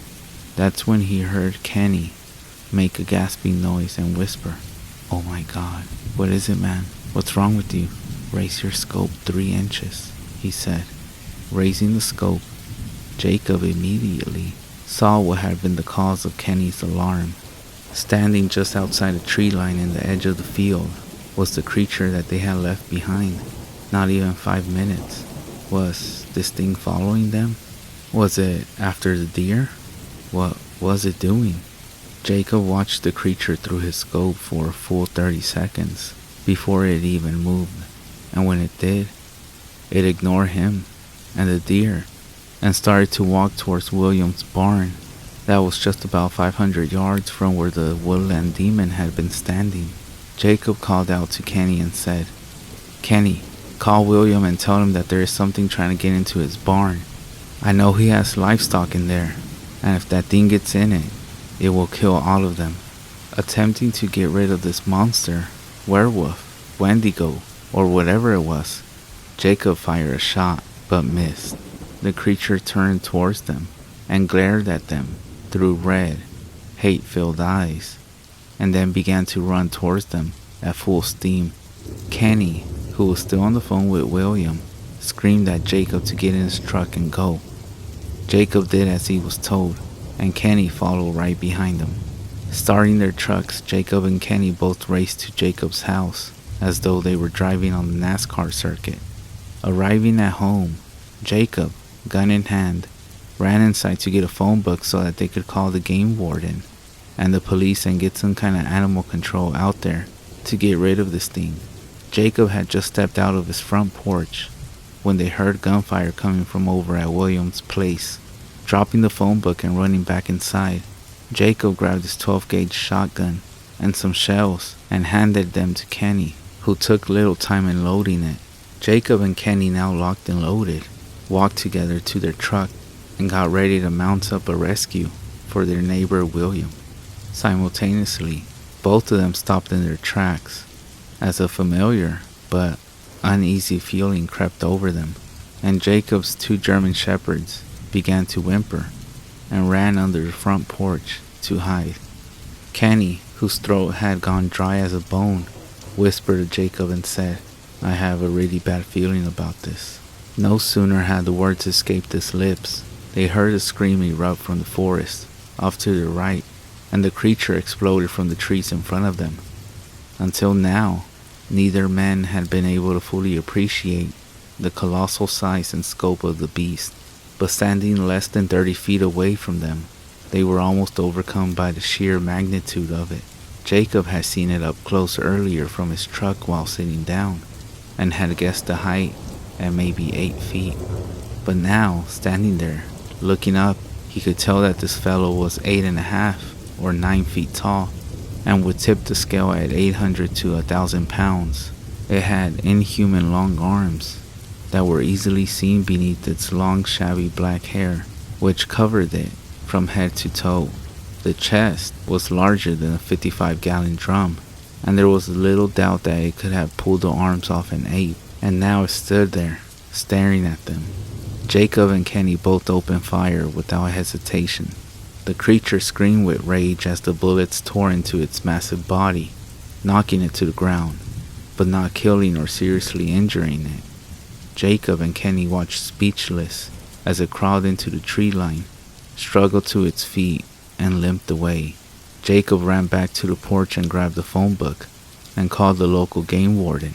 Nearly 2 hours later, Gene, the local warden, showed up to take their statements and told them that he had been called out to answer numerous such reports in the area, but he wasn't sure what to make of all these reports. "Guys," he said, "I don't know what to tell you. There is no animal in this area, or any area for that matter that fits your description. I'm not saying I don't believe you, I just don't know what it is." Jacob, whose face was reddened with anger, said, "Come here. Here's the blood from where we shot it, and here are the footprints." A look of complete confusion washed over Gene's face, and he asked if they would care to go with him as he tried to track it. Jacob and Kenny agreed, but they said they weren't going without a gun. Gene stated that he planned to take his gun as well. All 3 men loaded their guns and set out following the tracks and droplets of blood that had fallen on the leaves. They followed the trail for about a mile until arriving at a creek that was located deep in Jacob's woods, where the tracks that they were following were joined by others just like them. Some were smaller, but at least one set was larger. Deciding that the safest course of action would be to return home, they all went back to Jacob's. None of them gave up the idea of staying out in the woods longer, since there was now apparently more than one creature, and the cloudy overcast day made the forest seem even darker than it would normally be this time of day. Back at Jacob's, Gene informed them that there was nothing left that he could do but file it under an unknown animal sighting, which made both Kenny and Jacob anything but happy. Jacob and Kenny spent the next couple of days trying to warn their neighbors to use caution when they were out in the forest. Most of their friends just laughed at them and said they had most likely just seen a bear or something. No one believed them except William, who had also seen it himself the same day they had. He had even taken a shot at it, but missed. Jacob, William, and Kenny knew what they had seen, and they knew it was still out there, and they didn't care who believed them and who didn't. Over the next few weeks, more and more neighbors began to take the story a little more seriously, as family pets began to disappear, and other pets were found mangled. Other farms in the area began to find their cows and other livestock torn open, with their throats ripped out. Just a week after shooting the creature in his yard, Jacob's own German Shepherd was found dead, with its throat torn out, and it was hanging across a limb in a tree in his front yard. It almost seemed like a revenge killing. A few days later, one of William's new animals died the same way. Some people in the area still don't believe. They think the whole story was made up. But Jacob and Kenny know that there is still something out there in the forest. They still occasionally find tracks, or a slaughtered cow or goat. They still hear the blood-curdling screams off into the woods at night. They know that there is still something out there, watching and waiting, biding its time. Something cold and cunning and cruel. Something not human, with a taste for blood and revenge.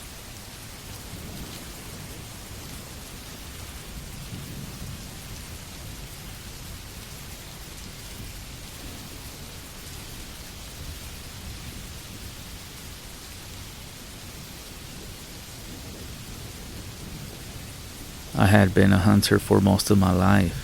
Leading up to this incident, the smell of the warm air and the beauty of nature always had me at ease. I never felt scared alone at night because I have seen everything there is to be scared of.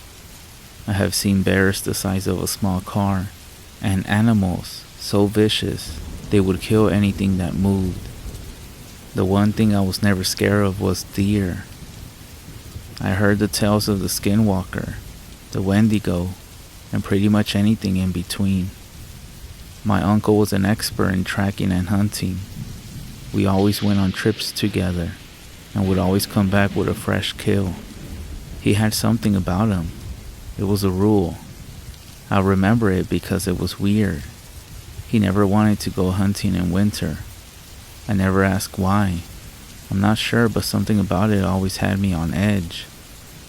One day, it was winter, and I was about to go deer hunting when my uncle stopped at my front door. When he came in, he saw my packed supplies and my rifle, and knew I was about to go hunting. He immediately burst into a wrath of anger as he dragged me to a wall and got into my face. "What the fuck do you think you're doing?" His spit went all over my face as he looked at me crazy. He looked primal, as if he was fearful of something that he did not want to share. It was the same face you would expect a child to make if they were dumped in the middle of nowhere. The same face of fear that you see in people who have PTSD. I calmly brushed them off and got to the door saying I was gonna go hunting. I was not about to fight with my uncle and ruin this trip, as I hadn't gone hunting for close to a month. When you start hunting, you get adjusted to it, and then when you go on breaks, you actually miss it. As I got into my truck, my uncle peered at me out the window. He was there to take care of my house, but before I reversed, he left with the door open. My uncle is prone to outbursts, as I should mention. He's only ever done it a few times, and it's always in a situation where the reaction suits it. Not this one, however. What was so bad about hunting in the winter? The spot I had planned was an isolated one. It was a huge forest area, which I had not been to before. I obviously had mapped the area out and brought essential survival tools in case the worst came, but I never thought I would have to use it after all those years out in the forest. When I arrived, the crisp, cold air immediately saturated me in discomfort. I quickly got another layer of clothes on before I started to walk to where I would set up camp for the night. The clearing I had chosen was a pretty tight one. There was a big tree in the center that stood above the rest. It was called the forest star, which suited it.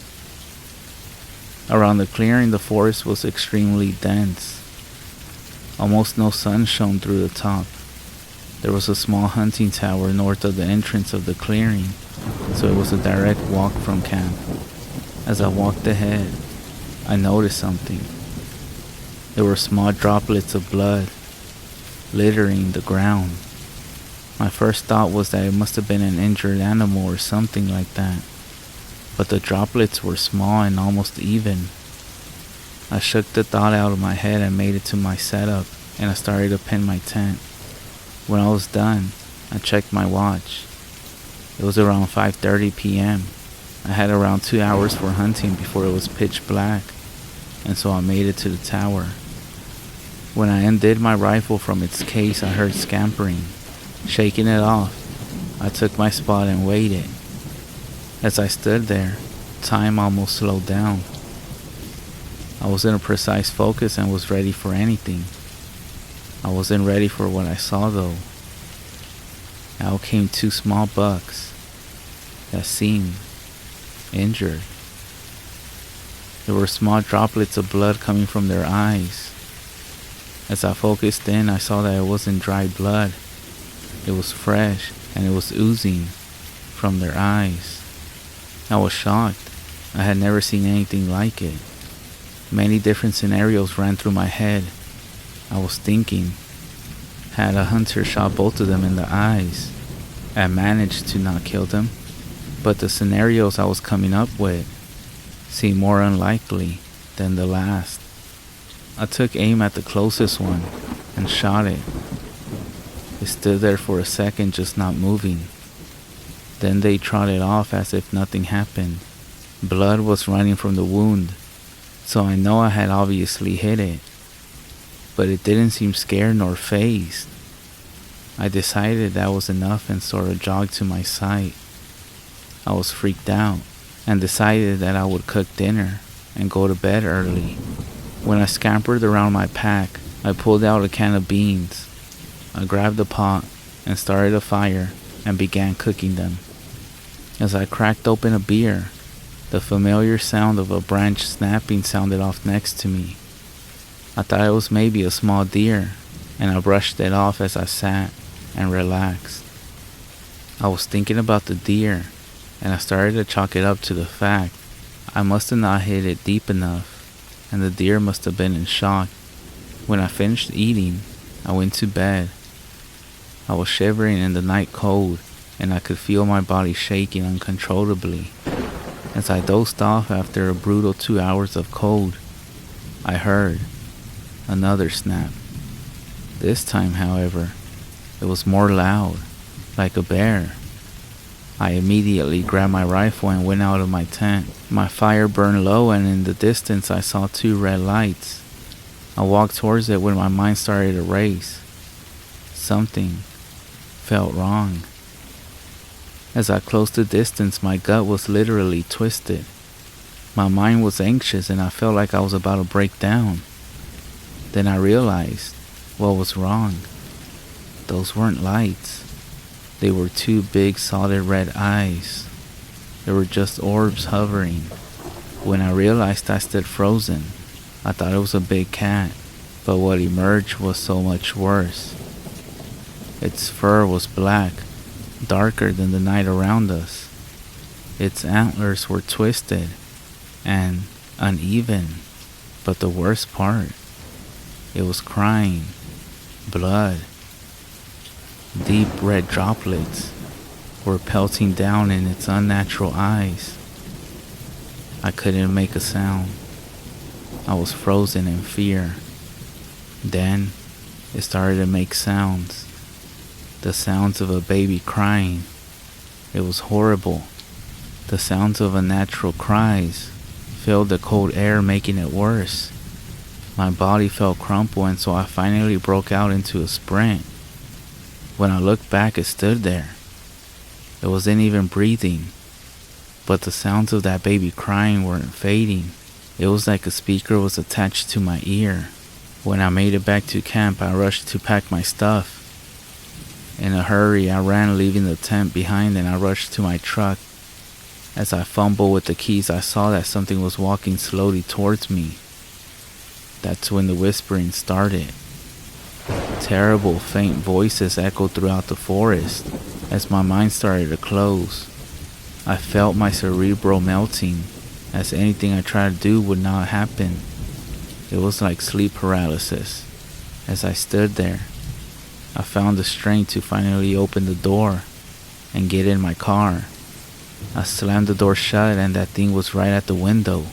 I started to sob as I jammed the keys in the ignition. My mind felt fried as I swerved out of there. I didn't care if I hit anything. I just wanted to be away from that thing.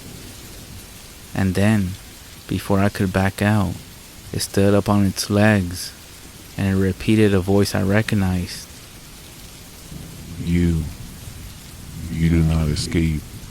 The forest are mine. It was my grandpa's voice.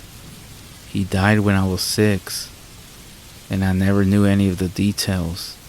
The thing then made a terrible shrieking noise that hurt my entire body. As it did so, I heard scampering as more of those things came out. They had blood running from their eyes as well. The baby cry started again, and that's when I finally drove out of that fucking place.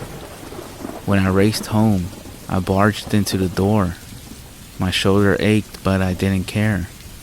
I shoved my door and locked it and ran into my kitchen. That's when I saw my uncle sitting at the table, enjoying a small glass of scotch. So, you saw what I saw, didn't you, Anthony? I couldn't form a single word. I was so shocked. My uncle came up to me and said, "What you saw out there is my rule that I abide by. There are things in those forests in winter that are so horrible that even the most seasoned can't handle it. I saw it when I was a boy, and since then, I will never go hunting during winter." I finally mustered a sentence. What was it? He took a small sip before sitting me down. "You saw something called Herberak. It's an old, ancient being that dwells in the forest during these winters.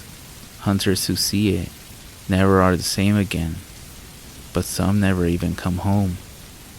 I was lucky."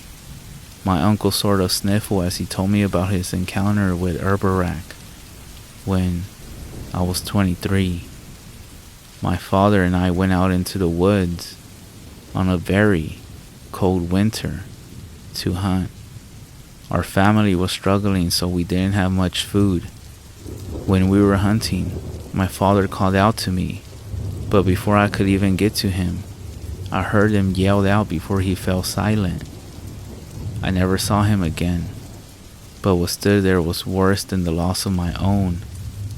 A deer with red eyes, black fur, and twisted antlers stood there.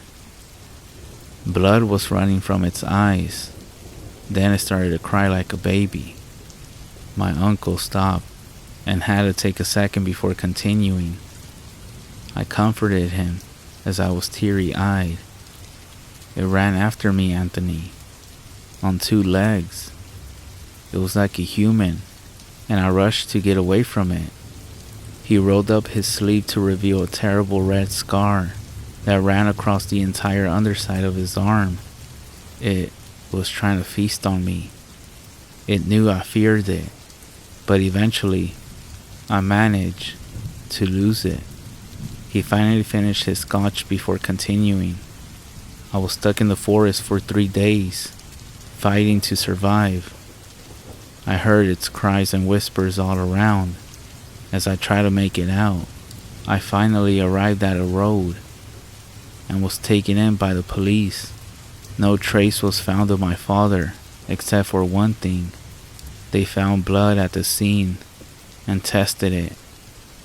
It belonged to my father.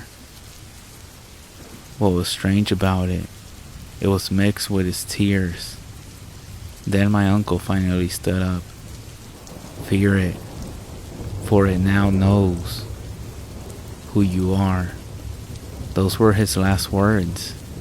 He left my house and the police found him wrapped up in a noose 2 days later. It broke me. My hunting buddy and best friend was gone.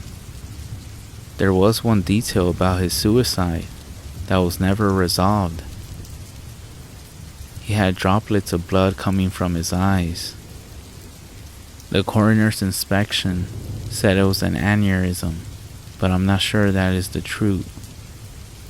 I'm 50 years old now, and I haven't been hunting in 2 decades. I can't even go into the forest anymore. I'm thinking about going back and seeing what Herberak is. Maybe I can kill him. So beware of Herberak, for he lurks in the forest, out in the cold.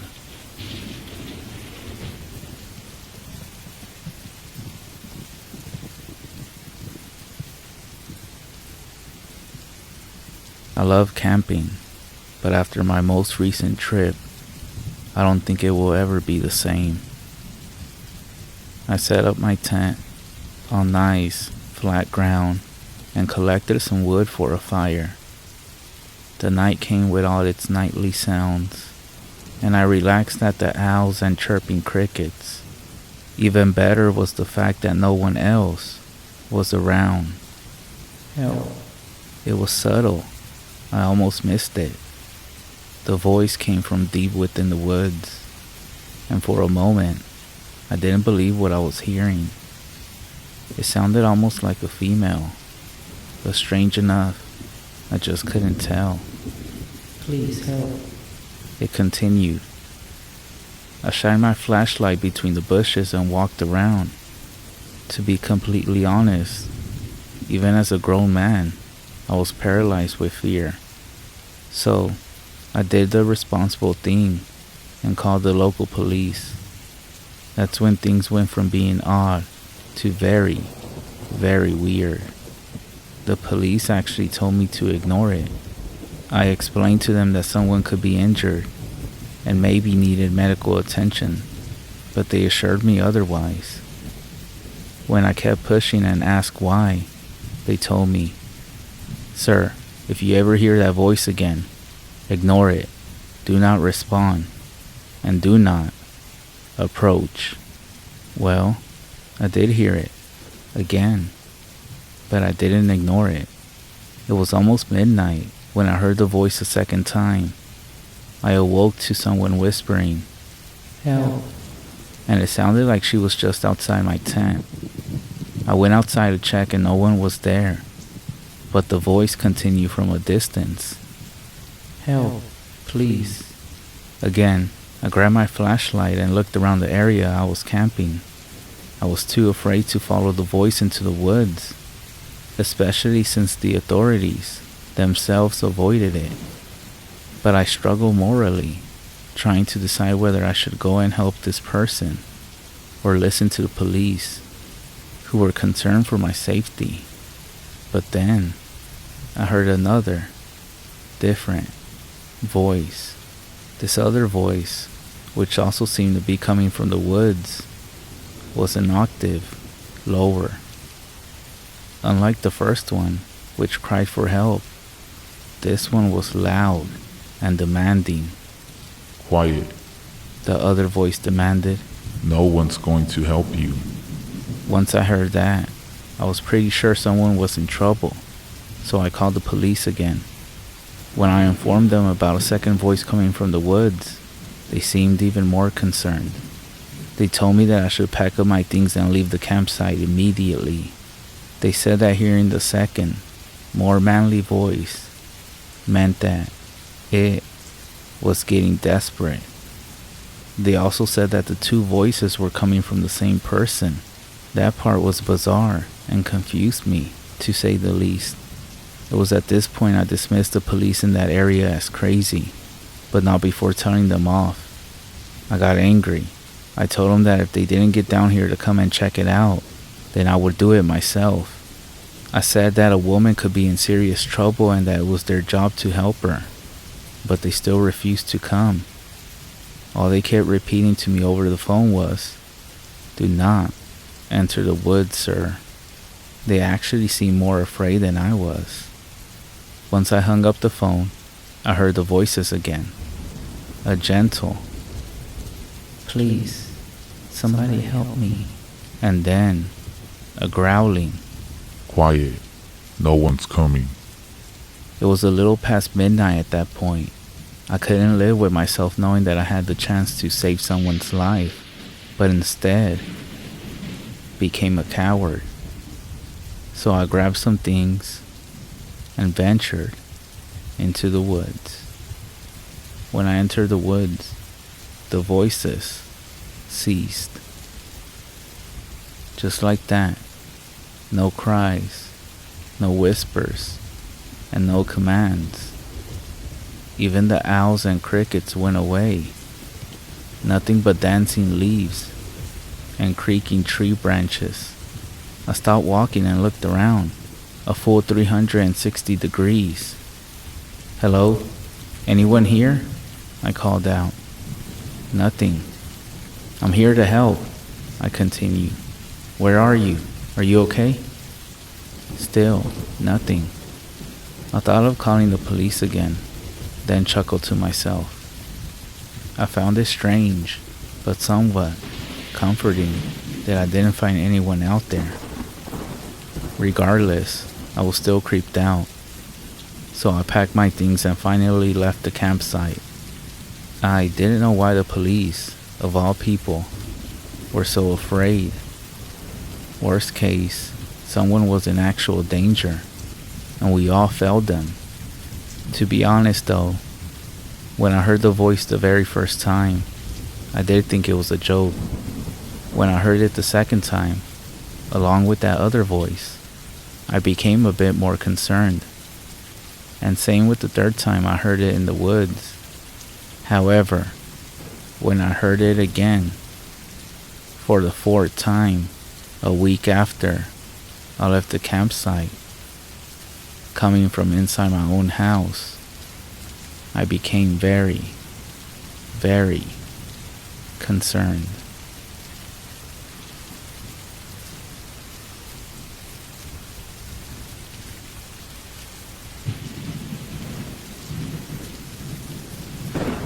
For a few months, I've been having a feral cat that comes to my back porch looking for food. I first saw him in October around 6 p.m. when the sun was going down and I had walked to the back door to take a smoke outside. I could see him through the double window that looks out onto the swamp beyond. He was sitting patiently as if he had been waiting for me. His black, greasy fur reflecting the colors of the sun. When he saw me approaching, he stepped closer to the window and stood on his two back legs and started to paw wildly at the window. I chuckled and walked back to my fridge, pulling out some leftover chicken breast from the night before. I grabbed an old plastic dish from the cabinet and I tore the chicken apart into bite-sized pieces. I returned to the back door. I opened it only enough for me to squeeze out so that he wouldn't bolt into the house. If he did, I knew I would regret it, letting him slip inside, only to possibly infest my home with blood-sucking fleas and to tear up my furniture. I placed the dish down, and he pranced towards it, scarfing it down like it was his first meal in weeks. I looked at him closer, through his long fur, and could see how thin he was. His legs looked like skin and bone, and his cheeks looked sunk in, causing his eyes to protrude out grossly. It was then that I noticed his tar-colored eyes that had no glint to them, no shine from the setting sun. It reminded me of those computer screens that don't reflect pesky sunlight glare coming from your window. I felt uneasy, worried now that he may attack me. However, he looked at me once and blinked slowly before racing down the porch stairs and disappearing into the wooded swamp. I started to wake up every morning only to see the dead corpse of some poor animal when I would take my routinely first smoke of the day. It started with little animals, birds, mice, and other small rodents. I always figured it was just the way that cat was thanking me for feeding him when he came, which was only a couple of times a week. Even though I only saw him a few times, there was always a dead animal on the porch step every morning. I thought it was silly that some old cat would bring me presents every morning. After about a month, the corpses began to get bigger. I was finding more bigger rats and the occasional possum. I started to think it was strange that this cat seemed to catch his dinner just fine, but still came to me for scraps. I always brushed it off though, seeing as it wasn't doing me any harm, and I had no roommates who may have been disturbed by it. However, on one particular cold and foggy morning, I walked to the back deck to have my cigarette, and I looked down to look for my present. There was nothing there. I could feel my heart flutter. I was worried that something may have happened to my little buddy. That feeling quickly left, and I felt my stomach drop as I looked over the railing to see my lawn filled with bodies. I placed a hand over my mouth to catch my gasp. The sight was disgusting and a less than pleasant encounter when all I wanted was to enjoy a smoke. After that occurrence, the dead animal started to appear once again on the back deck. Part of me felt relieved that my cat was okay, while the other part of me felt like something was terribly off. Sometime in January, I woke up in the middle of the night, groggy as hell, but with a strong craving to have a smoke. I walked down the hall and paused at the window overlooking the backyard, and I saw a pale figure that reflected the moonlight. I paused, and my eyes widened. Suddenly, I was no longer groggy, and the urge to smoke disappeared. The figure looked up at me, and I froze. My breathing stopped. I could see its sunken-in eyes staring at me, and its spine protruding from its pale skin that had patches of fur peppered. It looked very strange, almost human-like, hunched over while standing on two legs. I panicked, and I could feel my body growing hot as my heartbeat quickened. After staring at me a little longer, it turned around to crawl over the fence, and then it walked away on its two legs.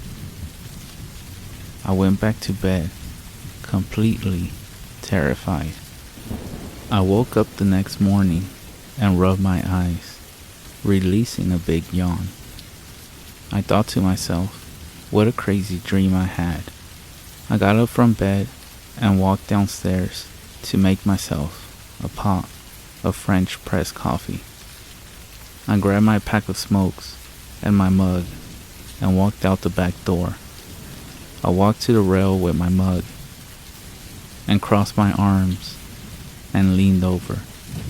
I instantly dropped my mug and could hear it shatter on the concrete below. Time felt like it had slowed as I looked around to see corpses lacerated and splayed across my yard. The black feral cat was strategically in the middle of all the dead bodies. No mercy was spared to any of those animals. I felt my stomach heave, and I threw up what was left of my dinner from last night.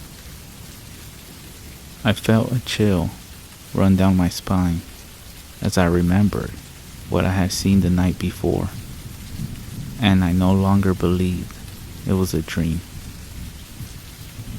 I quickly walked back to the door and locked it shut behind me. It felt surreal, and I couldn't imagine that this was happening to me, but to my dismay, it was. I couldn't be bothered to clean all the bodies. I was too fearful to walk out that door. I stayed inside the house for the rest of the day on my computer, looking for solutions to my problem. Of course, I found nothing but nonsense about some beings called rakes, wendigos, and skinwalkers. I strongly felt that this was some person playing a massive prank on me, and I desperately wanted to believe that was the case. I fell asleep at the table in front of the back door. Being the light sleeper that I am, I woke up to a gentle but loud knock at the door, followed by a few more. I immediately sprang up and swiveled around. I pulled the blinds away from the door just enough to peer out the window. Nothing. I walked to the window beside the door and shrieked at what I saw before me. The creature I had just seen the night before had pressed its hands and face against the window and was breathing heavily with a wicked smile plastered against its face. I ran to the counter and snatched my keys, running out the front door to dash to my car. As I got in, I began backing out. That's when I saw the creature come around the side of the house, only to stop when it saw me backing away. It then stood up on its two legs and gave me a slow wave, showing off its nasty pointed teeth and its disgusting smile. I retreated to my sister's home, which was about 30 minutes away, and I busted through the front door with no explanation. She came running down the stairs, with her boyfriend following close behind her. She flicked the lights on and could see how disturbed I looked. Taking me to the guest room downstairs, she told me I was welcome to stay as long as I needed. After refusing to tell her what went wrong, I felt crazy after what I saw. Part of me still believing it wasn't real, and another part afraid she would think I was crazy. A few days passed, and I was beginning to feel more at ease. My sister was making breakfast by the time I woke up, and I nodded to her and her boyfriend as I sat down at the table when there was a ring at the doorbell. I went to go see who was there, as I saw my sister was busy and her boyfriend was enjoying a little small talk with her. I opened the door and was surprised to see no one was there. A putrid smell struck my nostrils. I looked down to see the half-rotten body of my feral cat.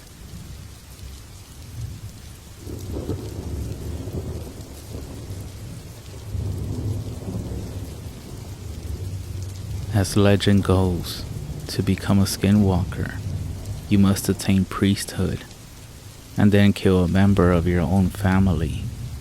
Then, and only then, can you gain the powers to shapeshift.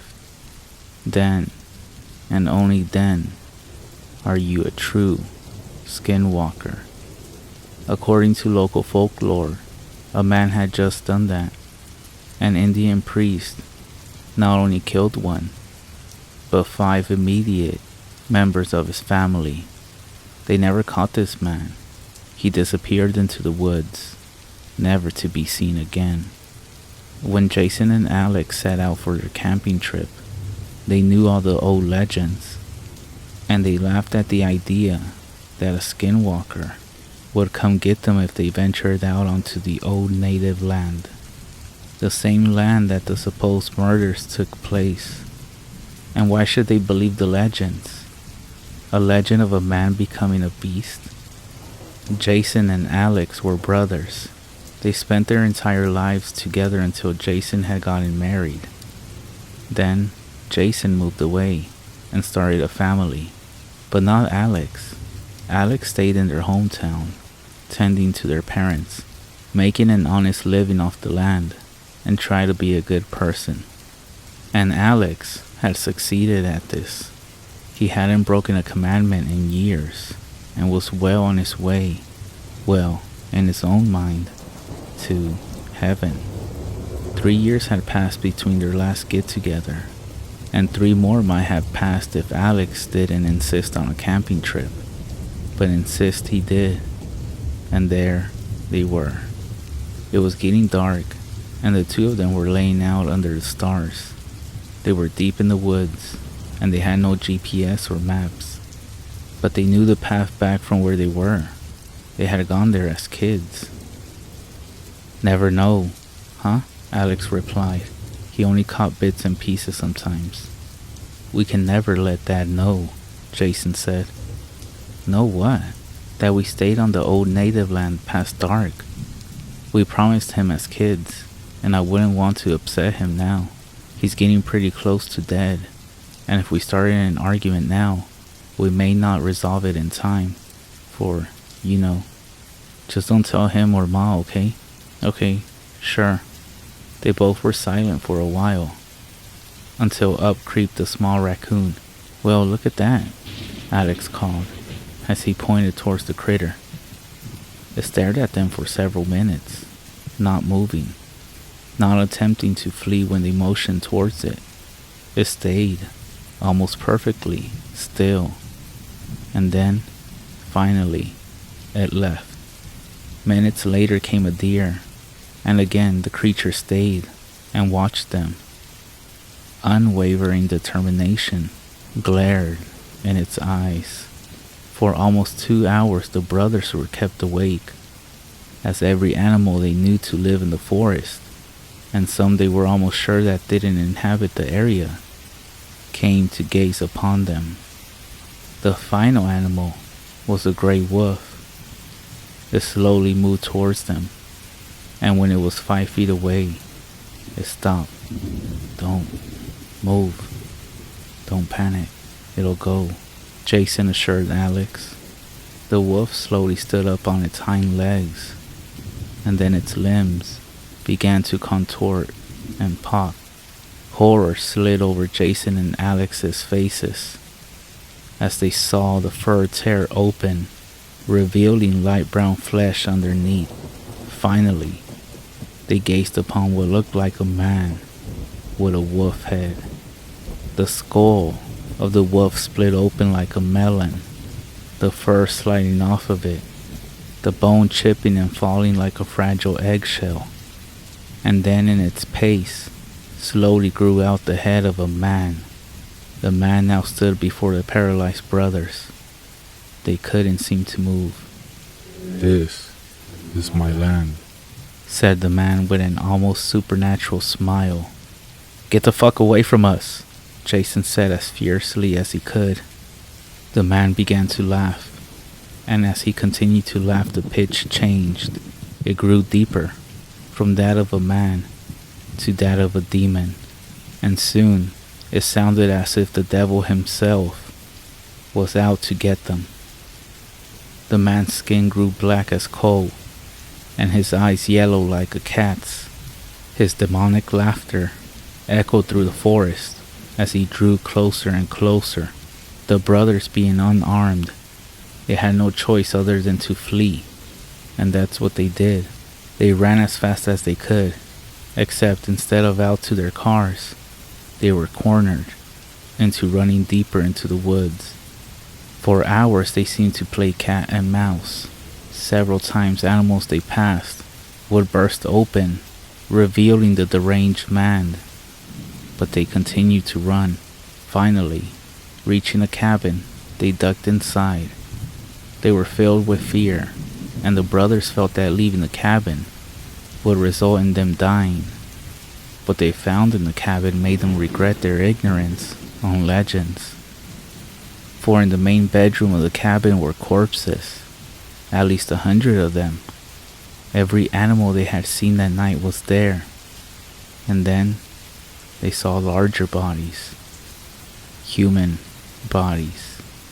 It was then that the man burst into the room, except he was once more a wolf. In his deep voice, he said, "Welcome home." The following week, The police found the cabin during their search for Jason and Alex. They found the brothers, but their faces looked as if they were eaten by an animal of some sort. 6 days later, a security camera several states over caught Alex filling up a car with gas.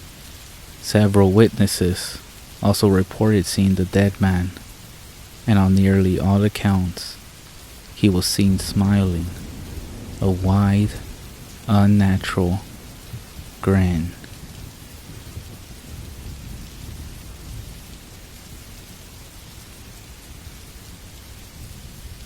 Before I start, let me just say that the paranormal in Mexico is seen from a different view.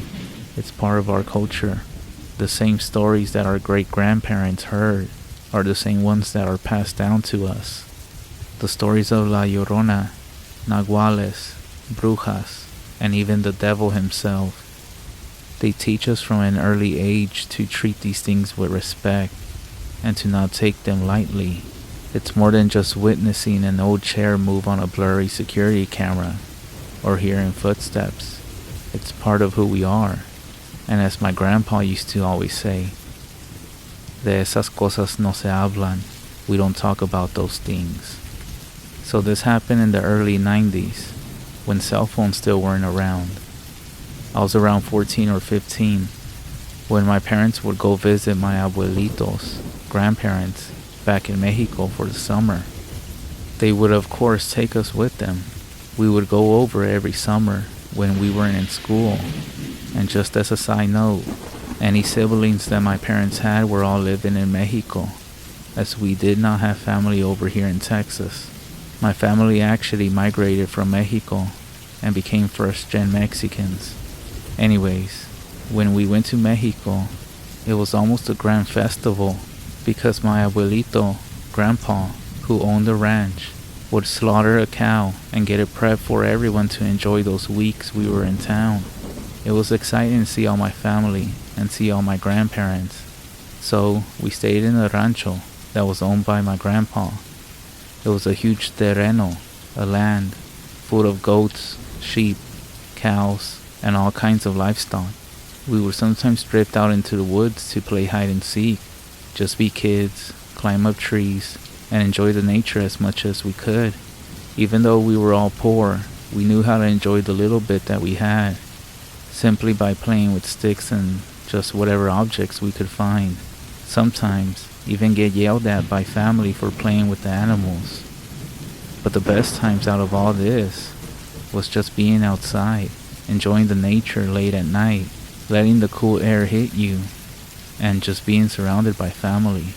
And the best part of all this was telling scary stories. The whole family would share scary stories.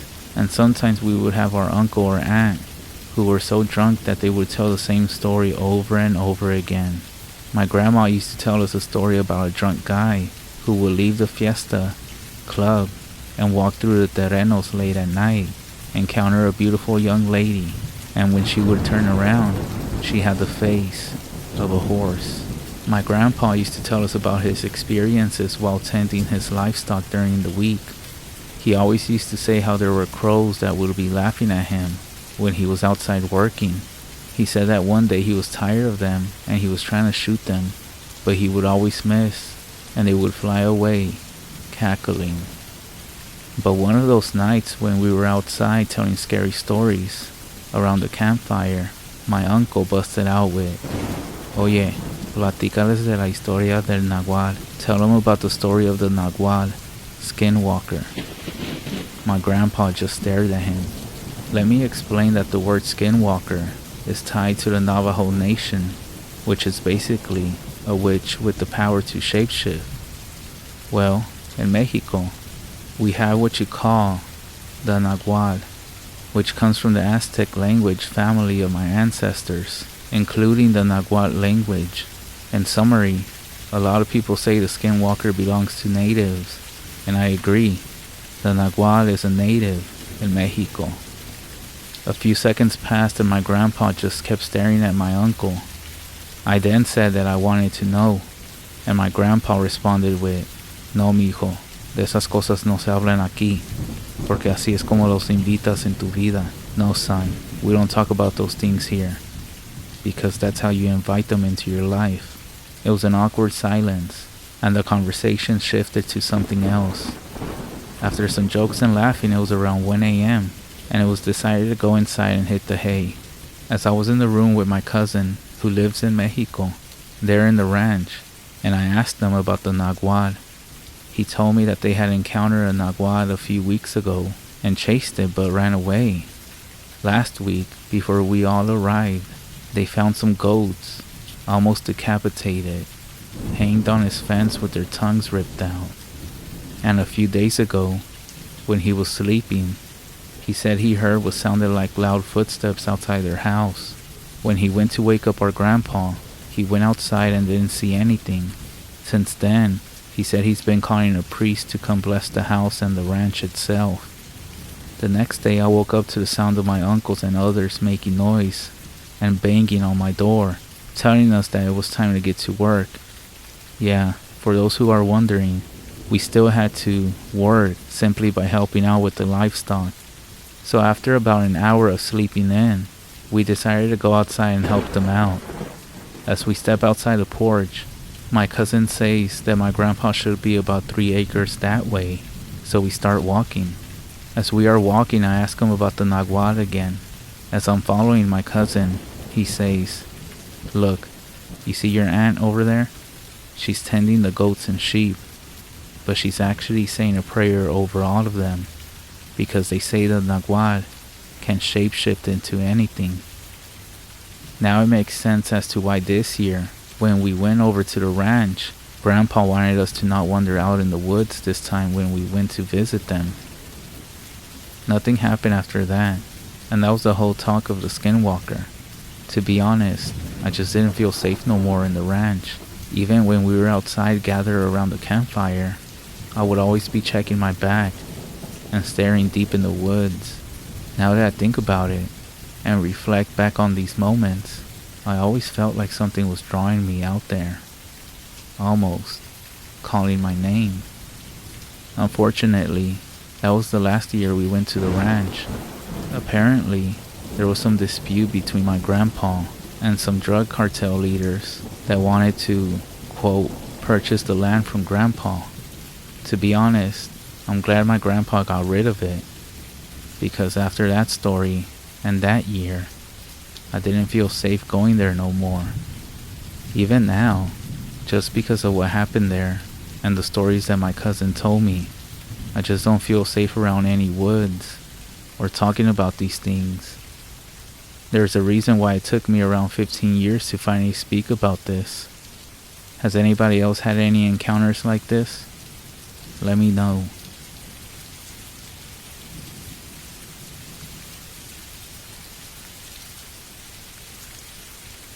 My friend and I were at a party on the Hopi reservation in Polaca.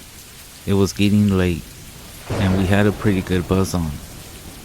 Most of the people we knew had already trickled out, so we decided it was a good time as any to leave.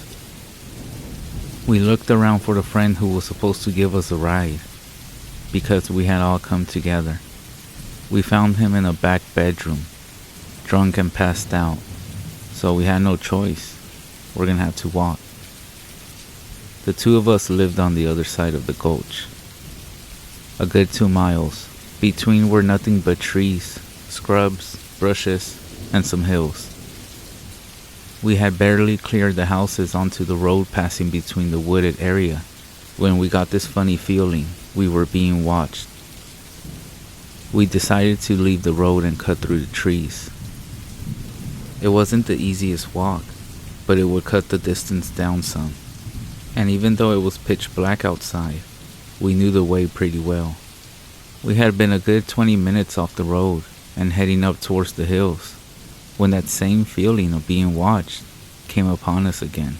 We both turned around at the same time, but it was so dark we couldn't see anything. But then, my friend Paul swore he heard some kind of cackling or mumbling. I didn't hear anything, except for maybe the wind in the top of the trees at our back. By that time, none of us was gonna admit it. We were feeling a little scared. Without saying a single word, we picked up the pace, moving along pretty good but not running. And that's when I heard it too. But now, it was more like heavy breathing. Paul then grabbed my arm and gave me a tug forward. We took off running straight up the hill, which wasn't that big, but it was still enough of a slope so I wasn't feeling it in my legs. And on top of that, I was drunk. Think about this for a second. Running up a hill, at night, drunk, complete darkness, and as you're running, you hear footsteps behind you, and heavy breathing. Whatever it was though, stayed with us every step of the way. Right at the top, Paul and I stopped and turned around, expecting the thing to be right on us. But we were standing there, huffing and puffing, and looking at nothing but darkness. A few seconds passed, and then we heard a thin laughter, as if it was coming from down the hill and back from where we started running. We decided to keep moving and put some distance between us. We turned to go down the other side of the hill, and there, standing right in front of us, was this creature.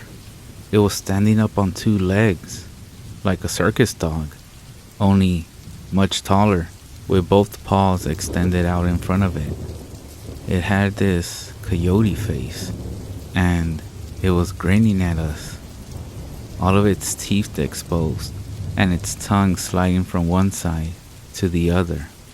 I couldn't believe how skinny it was, as if it hadn't eaten in weeks. Its rounded stomach sticking out like one of those African kids in the charity ads, and the skin sinking between its ribs. The smell was unbelievably bad, like the smell of an old, wet dog. We both jumped back with a scream, like two little schoolgirls.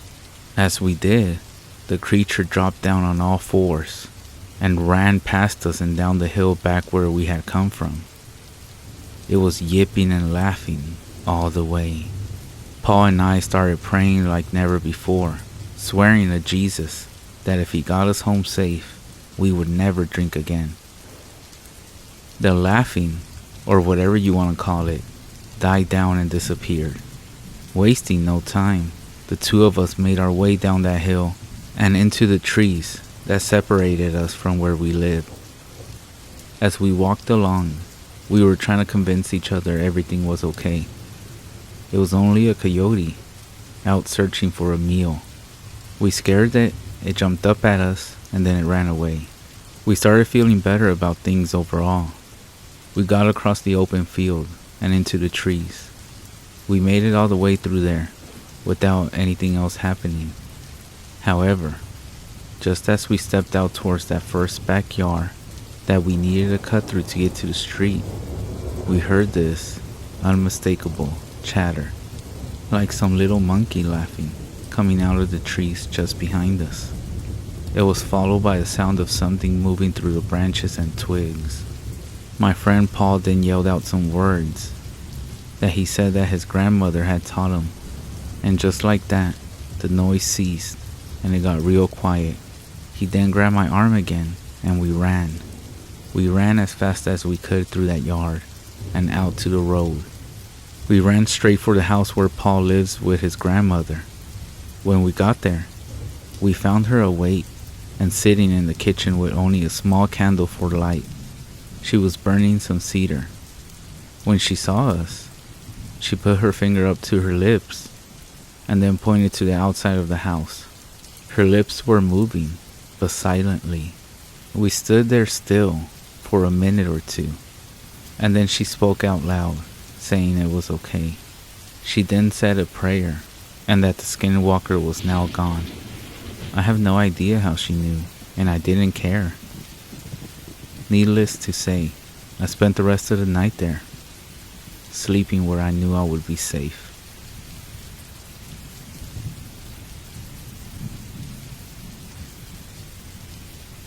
Do you love Native American legends?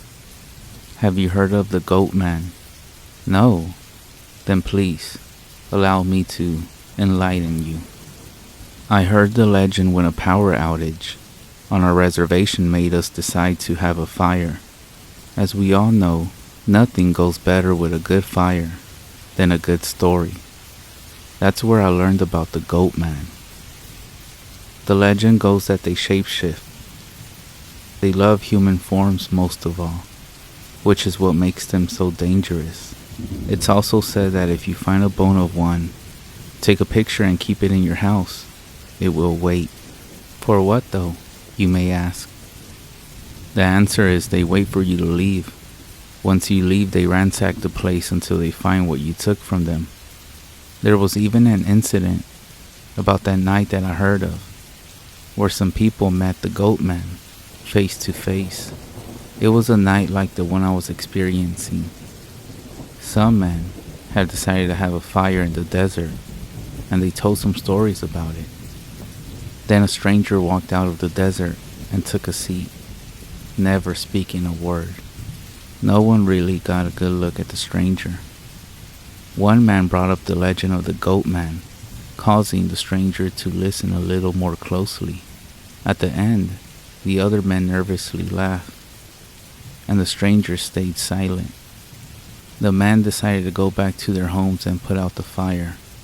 They didn't have enough room for the stranger, and they figured he could hitchhike back to town. They had just left when they saw something chasing after their truck. Afraid, they sped up, and the creature sped up its pursuit as well. When it reached the truck, it flipped over and dragged 3 men off into the night. What happened to them? Well, they were never found. So here I am, to warn you, and to be careful of the goat man. They can shapeshift, didn't I tell you? That homeless man begging for change that you encounter on your way home tonight could be one, or your boss, teacher, or even your friend.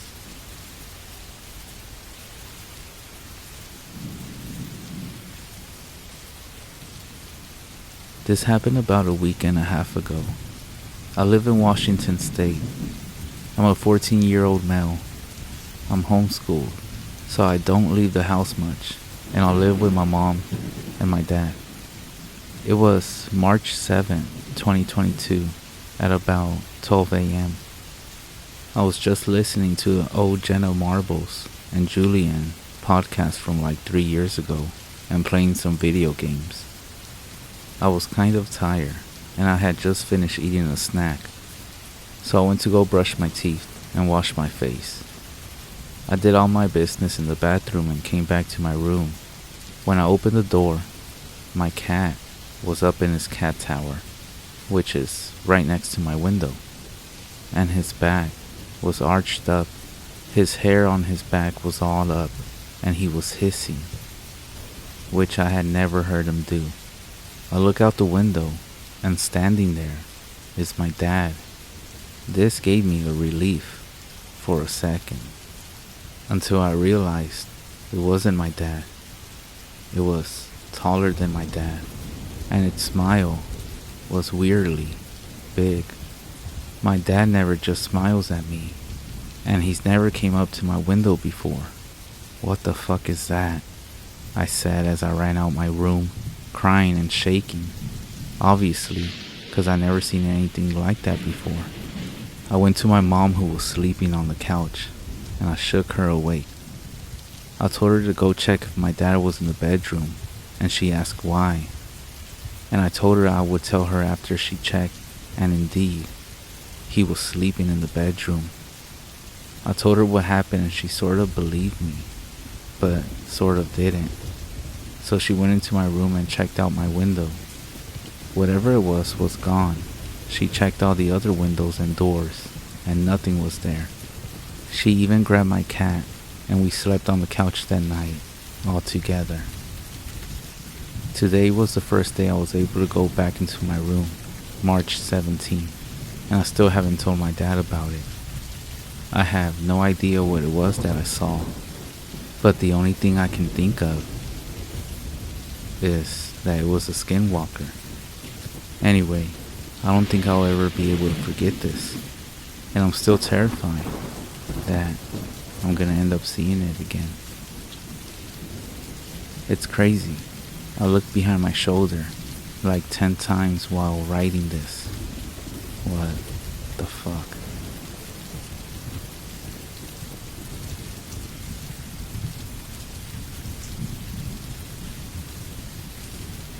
Two years ago, I went to go visit family up in North Minnesota around Labor Day weekend. I won't give the exact location, but will provide at least a general location where this happened. To keep it short, I'm hoping someone may have had similar experience, or may have had a general idea what this thing or entity was walking around our tent. On that Labor Day weekend, my girlfriend and I were planning on spending time camping with her family.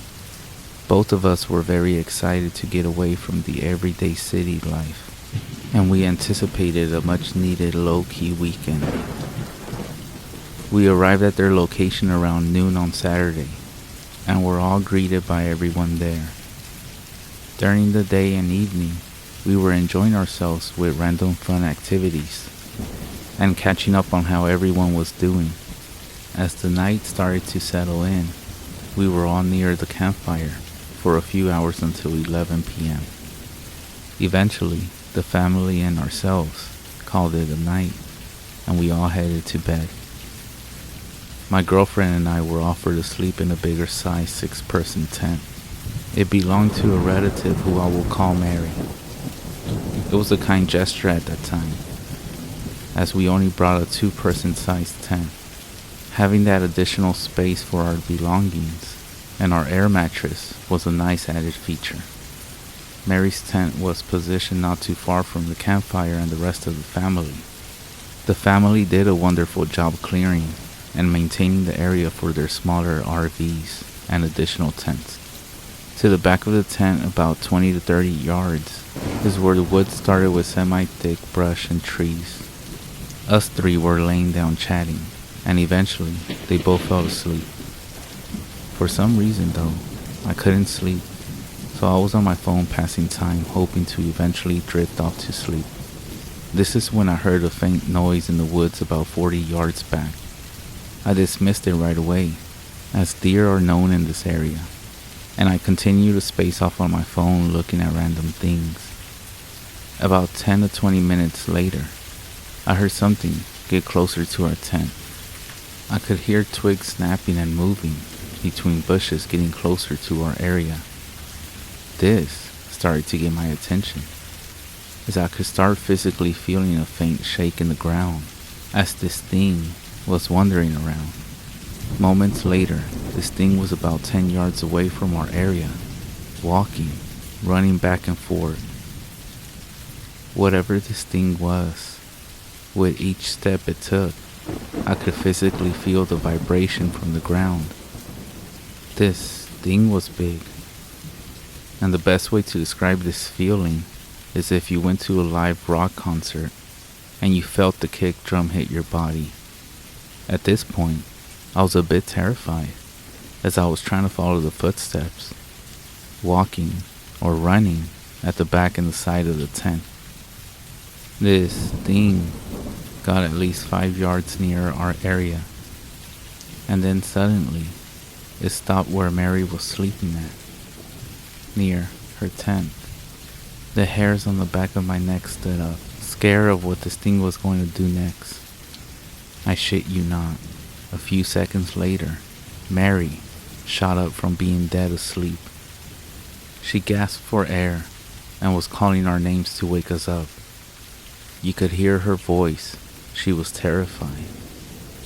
This thing hightailed off back into the woods. Both of us were very startled at this point. The woods had become dead silent, and eventually we got enough courage to look outside. We saw and heard nothing, and about 30 minutes later, we ran to the shop to grab a shotgun. Another anomaly during this whole thing. While we were alert and awake, Mary mentioned during this time I was awake that she was having a dream. She mentioned these things were tormenting her, saying they wanted her soul and to give it to them.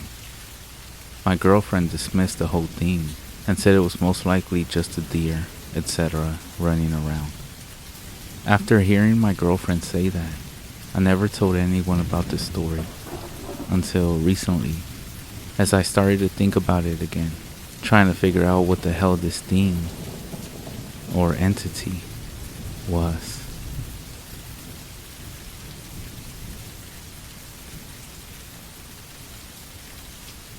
My family has lived in Iowa since July of 2017, and we live in a small neighborhood with a minimum of 25 houses, and it is surrounded by a forest. I've seen many horror movies, and most of the movies are always in a forest, so I've been paranoid and been alarmed. Our dog was getting old, so we got another dog, and so now our old dog has a friend. We named our new dog Tucker, and he is a very energetic dog with everyone and everything. Our old dog died a few months later, and Tucker was the only interactive pet we now had. A couple of years later, my mom and dad got divorced, and she moved on to a guy that lives a couple of miles away from our house. My mom and dad settle on a schedule on what day they can spend the day with us, while the other goes somewhere else for a couple of days.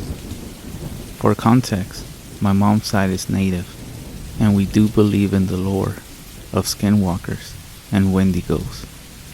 On one of my mom's days, she drives up this road where it's surrounded by a bunch of trees and a couple of houses and 2 farms.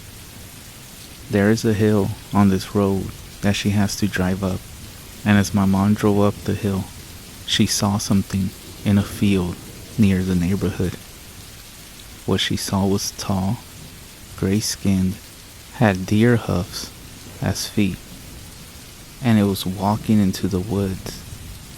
My mom was confused, and when she reached the stop sign, she looked back in her mirror, and nothing. Now my mom was scared, because she remembered all the stories of the Wendigo and skinwalkers, and drove off to our house. When she told me this, I was already scared because of all the stories I had heard on YouTube. As she told the story, I remember the skinwalker, mostly all the stories of the encounters I had found on YouTube. After this, I was extremely cautious when I was outside on my bike rides. Without thinking, I rode my bike near the hill where my mom saw the possible Wendigo. I brought my camera to take pictures of the landscape because it was nice out, but I became paranoid when I came near to the field, and I always trust my paranoia. As I rode off, I felt like I was being watched when I rode past the field. A couple of days later, it was nighttime, and my dog had to go outside to go to the bathroom. I put my dog on a leash that is connected to the porch, and I let Tucker out. I turned on the light that was outside so I could see what Tucker was doing, but I was cooking food in the kitchen for me, so I had to focus on that. When my food was finished, I heard my dog start barking at something, so I walked towards the door so I could see what he was doing. As I approached the door, I can see Tucker is barking at something in the dark. I opened the door more and told Tucker to stop barking and to get inside, because his barking could wake up the neighbors. After telling him to get inside, he kept barking at something in the darkness. My paranoia kicked in, and I shouted to him to get inside. He kept barking. That's when I started to get scared, and I finally looked into the darkness to see nothing but eyes shining from the porch light. As I saw those eyes, my instincts kicked in to pull on the leash and scream out, "Get inside!" Finally, Tucker responds by reacting to the pull and running towards the door. And I slammed the door as soon as Tucker ran inside. I shut the porch light off and took the leash off his collar. I locked every single door and window in the house and covered every window and anything that you can look through. After Tucker was off the leash, he ran downstairs into our basement. So I grabbed my food and went downstairs to keep an eye on my dog. It's been 2 months since then, and my routine when it got dark was what I did when I saw those eyes outside. Close the blinds, lock the doors, and turn off the lights from outside. Now, whenever I'm outside, I'm always with a group of people, or I always keep a weapon on me.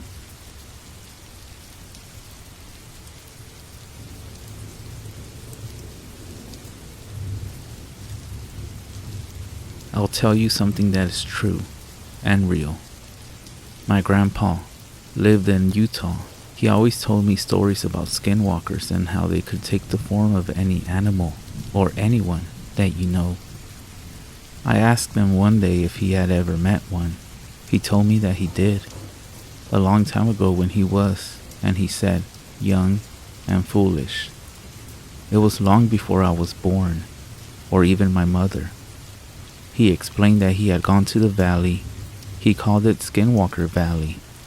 He said it was a valley where nothing living ever ventures out, and where even crows, the guardians of death itself, won't go.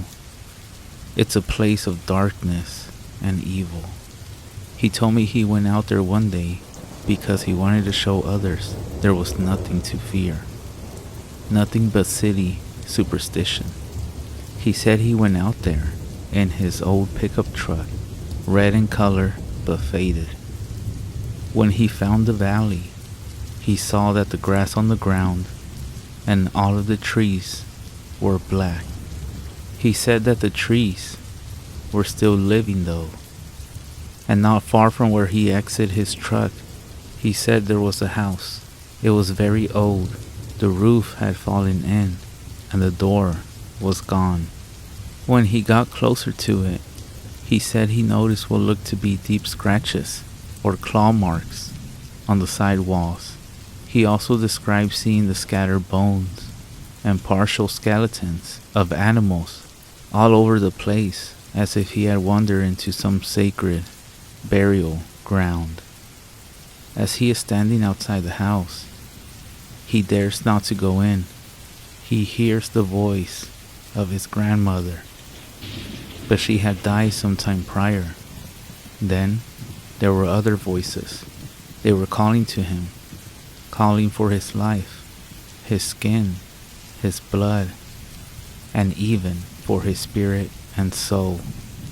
He knew them to be the voices of the lost, those who could change from man to beast.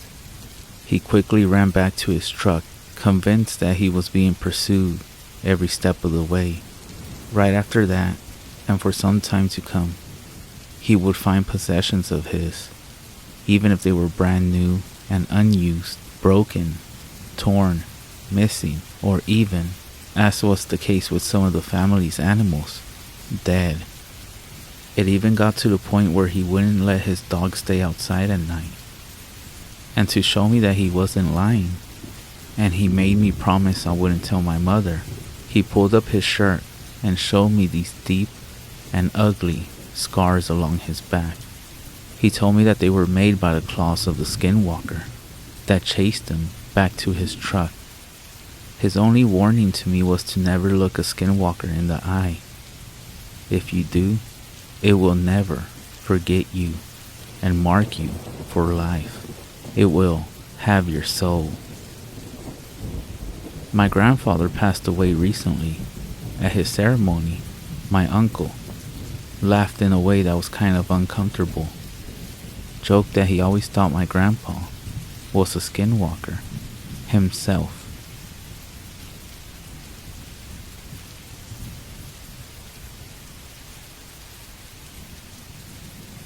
I'm 25 years old. I live in Utah, and I'm curious if any of you have seen anything like this before. I'm pretty sure I saw a Wendigo or a skinwalker. I know it sounds strange or crazy.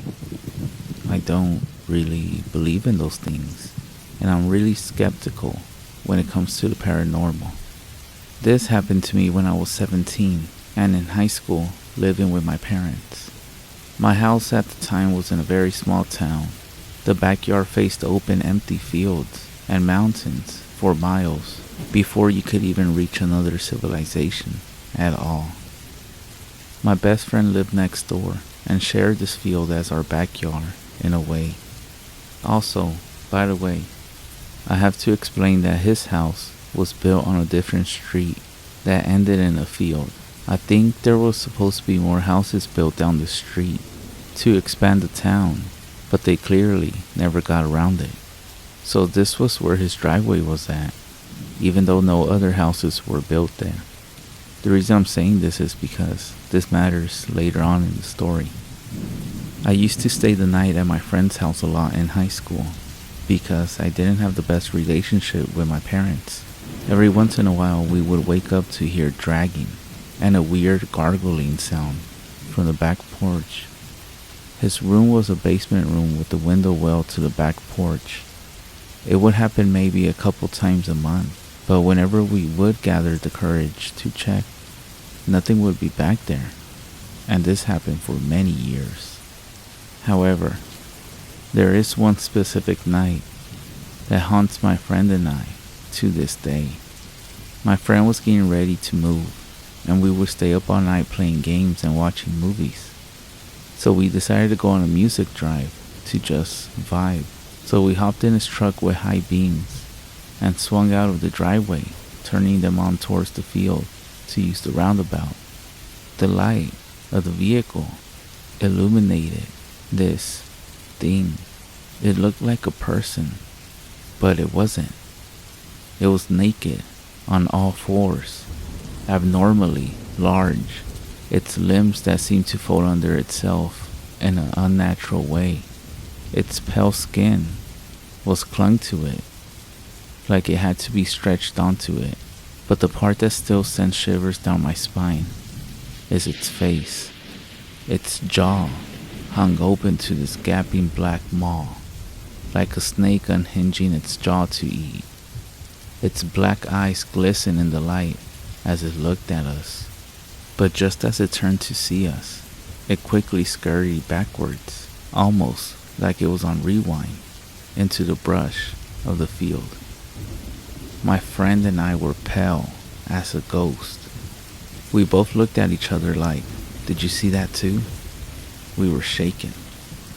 Let's just say we tried to have a good rest of the night, but we couldn't believe what we saw. We ended up just sitting there in his basement with guns ready and waiting to hear the gargling and dragging again, but we never did. Sorry that the story doesn't have a climax, but I swear to you, all of this is true. I now don't live in that town anymore. There are times when I do go visit, and that empty field still feels like it's watching and waiting. Even though I can't see it, I can still feel like it's out there, somewhere, waiting for me.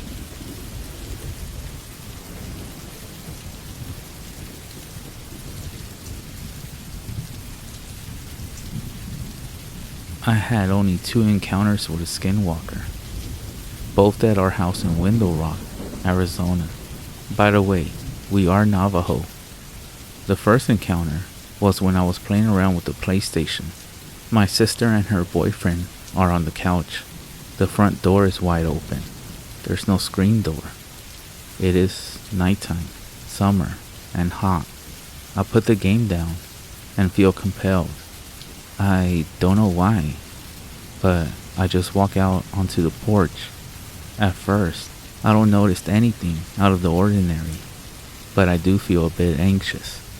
As I turn to come back inside, out of the corner of my eye and to the far side of the yard, I see this figure, dark against dark, Moving across the lawn, I then catch the smell of rotten meat.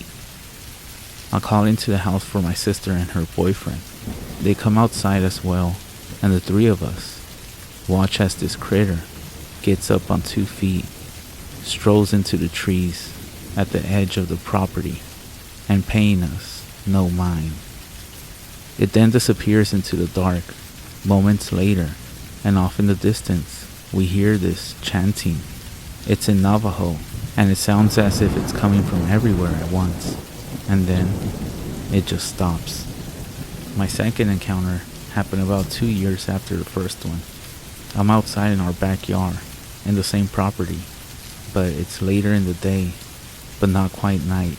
The sun is still out, but it's a bit orange in the sky, and just below the tops of the trees to the west. Way out at the end of the property, where we have these bushes, and just before the woods, I see this figure. It's crouched down and looking at me. Then it just stands, but it's not very tall, not even 5 feet. At first, I think it's a man, but from what I can tell, it's not wearing any clothes. And if it is naked, it isn't skin and bones, not like any person I have ever seen. But before I could call out or anything else, it turns and lopes off, very awkward, with its shoulders rolling from side to side and its arms hanging way too low.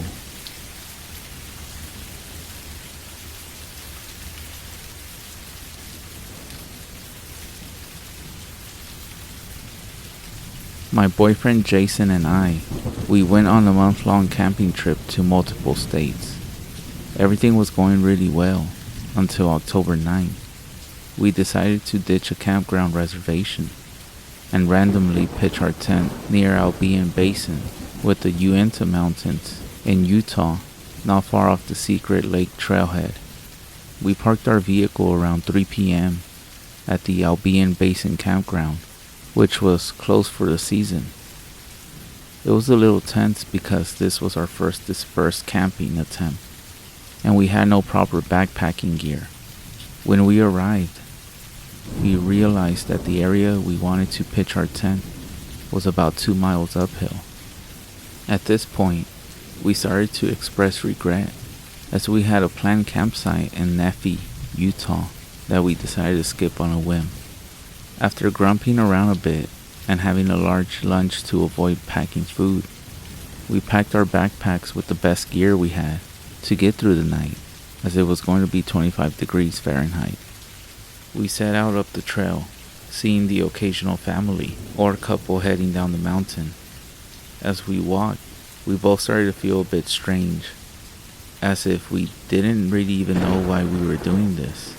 We should have just gotten in a hotel instead of trying to play backpackers for the night. But we both felt like we had something to prove, so we continued. We made it up to Secret Lake, totally empty, so nothing like the pictures, disappointing and eerie. We keep hiking up in an attempt for seclusion and flat land when we stumble across a decent space. I see a small cave in the distance and point it out to Jason to deliberate if it's a hell no kind of situation. But after he checked it out, he says it seems like a small animal crawl space. No biggie. We set up as nightfall was quickly approaching, played some cards, bundled up, and decided to go to bed early around 8:30 p.m. as we planned to leave ASAP in the morning, maybe around 5 a.m. We both dwindle slowly, and after what feels like 30 minutes, at 11:24 p.m., I woke up with a feeling I have never experienced before. I woke up wide awake, scared, when I always sleep through the night. Jason was asleep, so I let him be and just lie there, alert, trying to listen to anything I could hear, which was nothing, very silent. Around 12 a.m., Jason woke up stirring, much to my delight, as I didn't want to feel alone anymore. I told him I couldn't sleep, but he suggested I just rest my eyes, as we were leaving early in the morning. I agreed, initially not wanting to be a baby, and say I was very scared.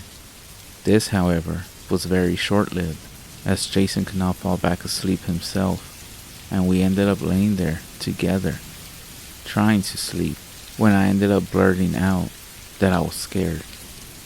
We agreed it was time for us to just stick it through the night, as it was now approaching 2:30 a.m., and we had a small axe and a pellet gun for protection, so I didn't need to be feeling too scared. Not even 5 minutes later, we're still wide awake, and Jason's head perks up so fast my heart jumped out of my chest, and I whispered, "What is it?" He replied, "Listen." And I shit you not, we heard the sound of gravel crunching under boots, as if someone walked up to our tent, stopped, and then walked to my side. I felt the blood drain out of my face in an instant. In real time, this all occurred in no more than 10 seconds. But my mind flashed a million thoughts, and for a second, I was convinced it was a ranger coming to tell us we could not camp there. So I called out, "Hello?" My brain entirely sure I heard human footsteps, but within 2 to 3 seconds of hearing the footsteps, Jason grabbed the gun and bursted out for any chance to confront this person, as I knew he heard exactly what I had heard. But nothing. There was nothing there. As soon as Jason bursted out, and me after him, there was nothing there. We heard something walk up so clearly, but nothing walked away, barely exchanging 2 words. We packed up our stuff, looking over our shoulders, terrified, feeling like we were being watched, and booked it down the mountain with only moonlight guiding our way, too scared to turn on our flashlights. This was the worst 20-30 minutes of my life, half expecting to look over my shoulder to find someone following us. When we made it to our car, we locked the doors and started going down the mountains, almost speechless and scared out of our minds. At this point, we reached town around 3:30 a.m. and slept in a well-lit parking lot of a grocery store. We have obviously discussed what happened that night, and we are both haunted by the sound of those footsteps.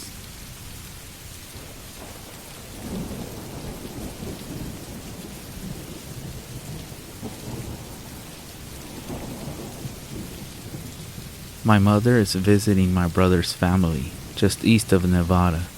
My brother and his wife have a night out, and mom's watching over the kids, who are 3 and 5 years old at the time. She has just gotten them off to bed and goes into the living room to watch her programs. She nods off in front of the TV and is awakened around 11:30. She says that she hears whistling, not the bored, absent-minded kind, but by someone who is really good at it.